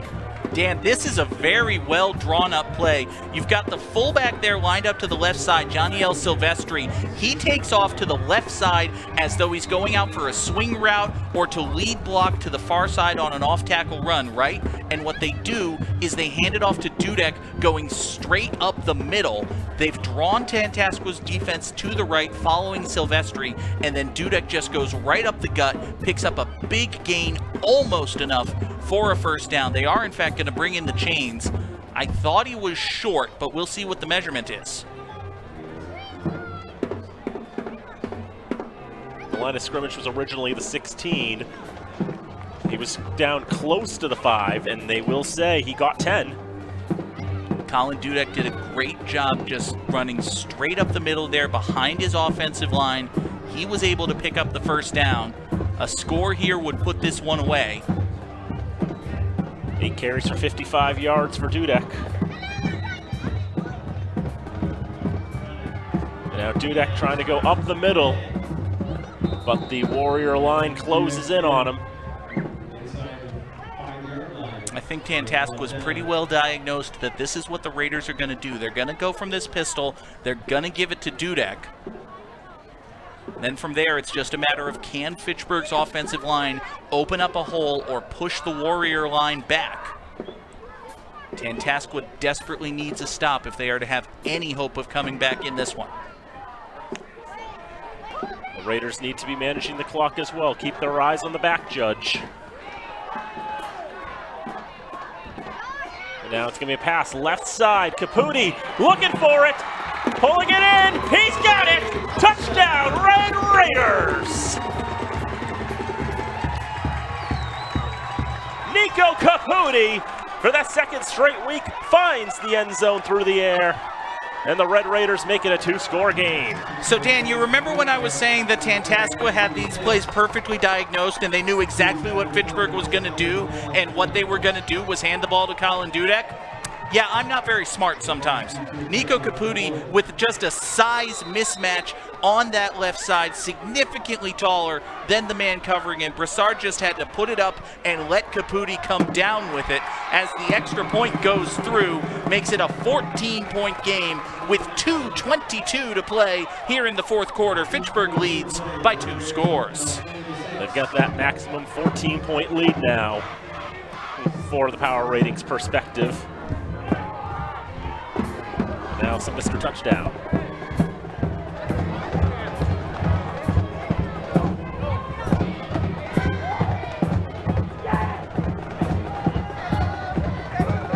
In this case for Brassard, it's more give him the ball and just look at him throw, right? So for Brassard, that's his first touchdown throw of the season as well, his second career touchdown pass. His first one came in the Oakmont game last year, and he found Monty Graham in the end zone. Interesting. Graham was the quarterback at that time. Yes, he was. That was one of those games that they wanted, it was Monty Graham's last varsity game, and I think they wanted to give him the 3 touchdowns 3 different ways game. That was cool. Everybody and their mother knew that that Brassard was throwing for Graham late in the game at that point. But found him, indeed they did late.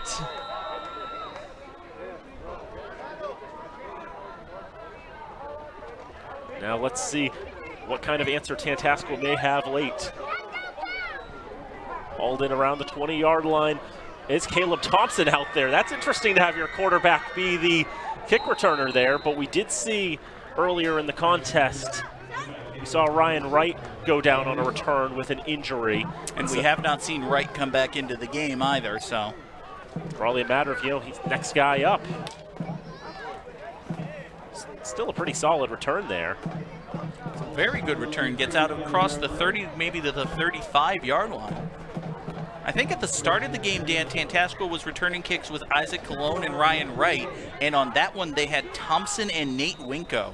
So it's kind of been a running theme for Tantasqua. They were already a little banged up coming into this game. They've lost a number of players as well. It's just a question of who's available and then what can they do. Now Thompson a pass, that's tipped up in the air, that's gonna be caught! Khalil Martinez ended up pulling that in. Ball was not intended to go to him in any way, shape, or form, but he was there to get it, and there's a flag. Flag comes in late. I'm going to disagree with you, Dan. I think this was a designed bubble screen to Colon Martinez. It was just nearly blown up by the Raider defensive line getting in front of that pass. We have 2 dead ball fouls. Unsportsmanlike conduct, red. Unsportsmanlike conduct, green. Those penalties will offset. Second down. Teams getting a little chippy with one another. We would be lying if we said that was the first time that's happened with Fitchburg and Tantasqua. These teams have only played 3 times, Dan, and it seems like they already hate each other. They met for the first time just 2 years ago here at historic Crocker Field.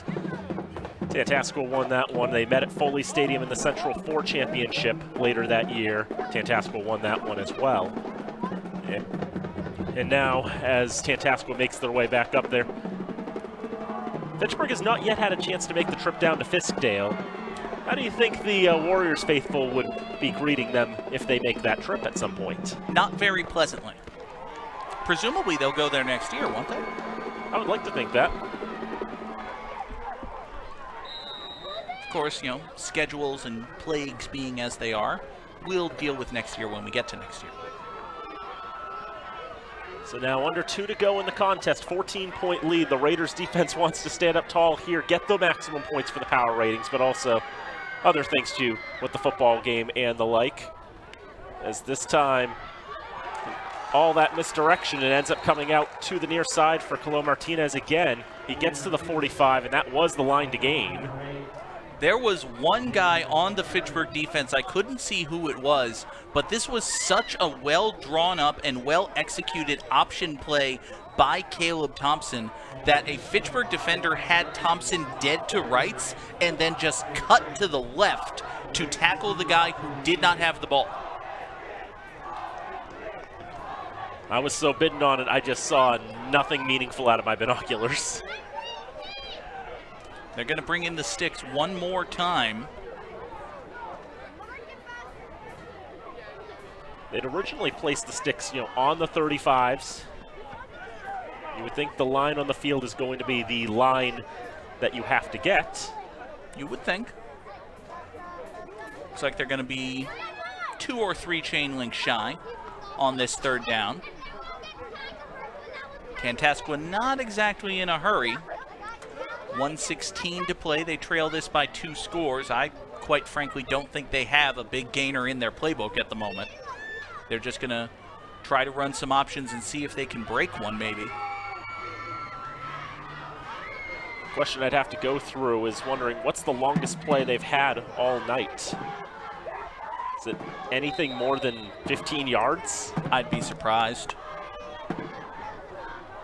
Thompson rolling to the right. Looks like he wants to keep it himself. He'll get across the 45. He'll get the first down, of course, and into Red Raider territory. Stop the clock and move the chains. It's another first down for Tantasqua. By my count, their 12th of the night. Caleb Thompson took a big hit at the end of that play. He looked like he was trying to get up, and then he just doubled over, took off his helmet, and is now on his back at about midfield. Thompson got absolutely leveled. So they will take a look at him. Gives us a chance once again to thank the outstanding crew who helped make this particular broadcast possible. Our director tonight is Nate Glennie, the hardest working executive director in the business. Dan, real quick story here. I don't think there's been an executive director since Mark Rocheleau who actually went out and helped do the white balancing. Nate Glennie does everything here at FATV. He does so much. A fantastic leader of FATV and an ambassador for us in the community. But of course. And he's in our headset saying it takes a team, which is also true, but the man is humble as well. Travis Falk is running audio, doing graphics and replay for us tonight. We've already talked about Travis. He is invaluable, irreplaceable as well here at FATV. And our fantastic camera crew, Jared Roberts, Kevin Newey, Todd Govan. Thank you so much to all of them for doing a fantastic job. And I think we've been okay. We're fine. You know what? Screw it. We did good tonight. This has been a good broadcast. We did a good job. We should be proud. We've had a fun game to call. Let's see if Tantasqua can make some last-minute magic happen. They trail by 14. Under 50 seconds to go. Obviously a new quarterback. Handoff on first down. Chloe Martinez found a lot of room to work with. He's breaking away, and he's tripped up at the 10-yard line. Just a hand reaching out, clipping the heel. He was so nearly gone. We weren't sure what the longest play was of the night for Tantasqua, but that was it. Well, first of all, it's Jack Alexander, the sophomore who came in at quarterback for Tantasqua, and then right here at the end of this play, the last desperation grasp by Joseph Stanford, just diving out and clipping the back of the heel of Abner Colon Martinez. Colon Martinez has been a fantastic part of this Tantasqua offense for the entire second half. There was that brutalizing 17-play drive that took up the majority of the third quarter. And now, Dan, this play looked like it was blown up in the backfield, and Colon Martinez just stayed on his feet, kept following his blocks, kept looking for a hole, and nobody brought him down. We kept expecting somebody to wrap him up, somebody to hit him. It wasn't until, again, Joseph Stanford made a desperation dive and just tripped him up from behind. If it was not for that, Colon Martinez would have been in the end zone. This may have turned into a one-score game, and it would have been a very different situation than what we have right now. So it makes things all the more challenging. Got to play all 48 minutes. It felt like maybe, the front of the defense, just didn't quite track him well enough. It took desperation to stop him from going into the end zone, but otherwise he would have been gone. Tantasqua took their second timeout. They have one remaining. Caleb Thompson is back in at quarterback for the Warriors. 39 seconds to play in this one.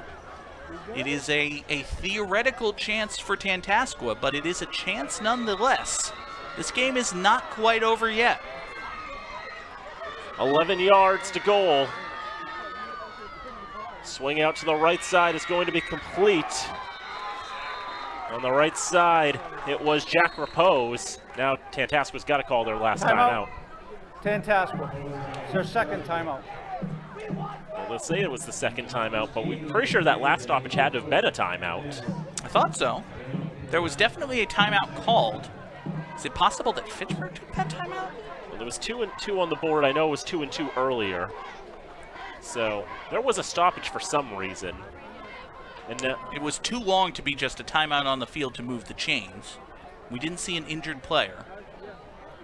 The officials have that as Tantasqua's second, so perhaps they have one remaining.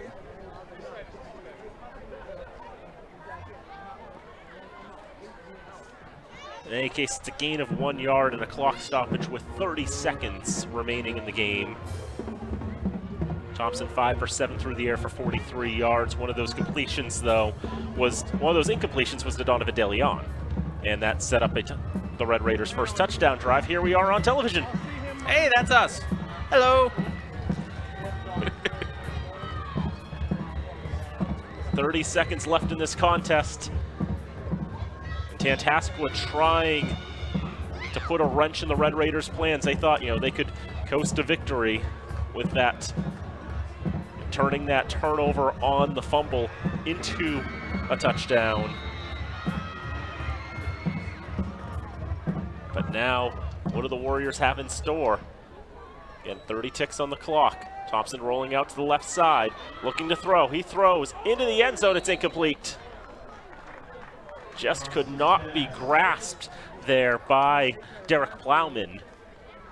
There were 2 receivers in the area for Tantasqua. Repose was a little bit further back. I do believe Plowman was the intended receiver here, but you see Plowman and Repose are right on top of each other. This ball actually hits Plowman in the hands. He did kind of have to come back for it, Dan. It wasn't like it hit him in stride. It wasn't a perfect pass, but that was a very catchable ball. Plowman unable to bring it in. Where he was very close to the front of the end zone. He may not have been in, but if you're Tantasqua, you pretty much just have to go for goal here. We get no timeouts left. It's got to be through the air. Thompson looking on the right side now, tipped up in the air, and it will be incomplete. Couple Raiders back there. It looked like Nathan Acker and Joseph Stanford teaming up to break that up. This time he wanted Liam Huback. Try to play a little bit of the size mismatch that we saw Fitchburg play on their last possession. Just throw a jump ball. This time it's double coverage. Huback actually let himself drift a little further back. The pass was maybe a bit underthrown. Needless to say, Tantasqua will go for it. They need a touchdown and an onside kick recovery, and then, a lot of things to go right, but it all starts here on 4th down as the Warriors try to stay alive. Got to get to the end zone for 6 more, but get to the 1 and you'll at least get a fresh set. If that means anything. Thrown over the middle and incomplete. I think he wanted that same receiver from 2 plays ago in Plowman, but he was already down and out. He wanted Plowman. Plowman fell down. I think maybe Tantasqua was looking for a 4th down. There you see one of our fantastic camera operators, Todd Govan. Thank you so much to him for all the fine work he's done running that end zone camera tonight. But Fitchburg gets the stop they needed. They get the 4th down conversion, and they can come out, take a knee, and we can start celebrating here at Crocker Field. Feeling like they had to go for the end zone on those last few plays, and really, with how all that was going, it's not something it felt like the Warriors had full comfort in. They definitely felt more at home with the running game tonight. It was just, trying to force themselves to do something they weren't quite huge on, and really, when you're at the 10-yard line, 1st and goal, inside a minute, you've got to just throw it. Even if you're not really prepared for it, you've got to just throw. They bring Lucas Bolak in for the victory formation at the very least. They brought him. I think they found a warm body on the sideline and said, hey, you go line up, and it turned out that was Lucas Bolak. I would like to see if they want to run a 2-quarterback formation at some point. I imagine we'll see it in the fullness of time, but it'll be some time before we see the Raiders again here at historic Crocker Field. They get ready for a 3-game road trip, and they do so with a victory behind them. They win this one over Tantasqua. The final score 20-6. And Dan, it got a little tense there in those third and fourth quarters, but I think Fitchburg has to be really pleased overall with the way they played in this game. Trying to play it to the very end there, the defense stepping up at the very end. You know, again, doubly motivated because the power rankings, you get more maximum points if you win by 14 points, which they did. A 7-point win is not going to reflect as kindly, and so that motivates the defense. They've got to step up on that last drive, and step up they did. But Fitchburg, at the end of the day, I've got them down for 259 yards of offense. They held Tantasqua to 194. Aquino 148 yards on 12 carries and 2 touchdowns. Tyler Broussard 5-8 through the air for 42 yards and a touchdown. Found Nico Caputi, who had 3 of those catches for 29. And Colin Dudek 9 carries for 56 yards, and it was his running that helped set up that last touchdown drive for the Red Raiders. Dudek did a really good job stepping in once Anthony Aquino went down with that right leg injury. You see Aquino there moving a little bit gingerly, definitely a bit banged up. Hopefully he will be in full condition for Fitchburg's next game, which again is next Friday, October the 1st. They will be at Lincoln Sudbury, but fingers crossed, you know, say whatever prayers you need. We should have coverage here on FATV, a 7 o'clock kickoff. Dan Bolek, you will have the call. I will, and hopefully, you know, Lincoln Sudbury is a very challenging team. They're one of the best teams in Division II. That's not going to be a cakewalk for the Red Raiders. And just a matter of seeing how well they'll be able to adapt to that strong team from Sudbury. Just go over Tantasqua stats quickly. Caleb Thompson, 6 of 11, 44 yards and a pick.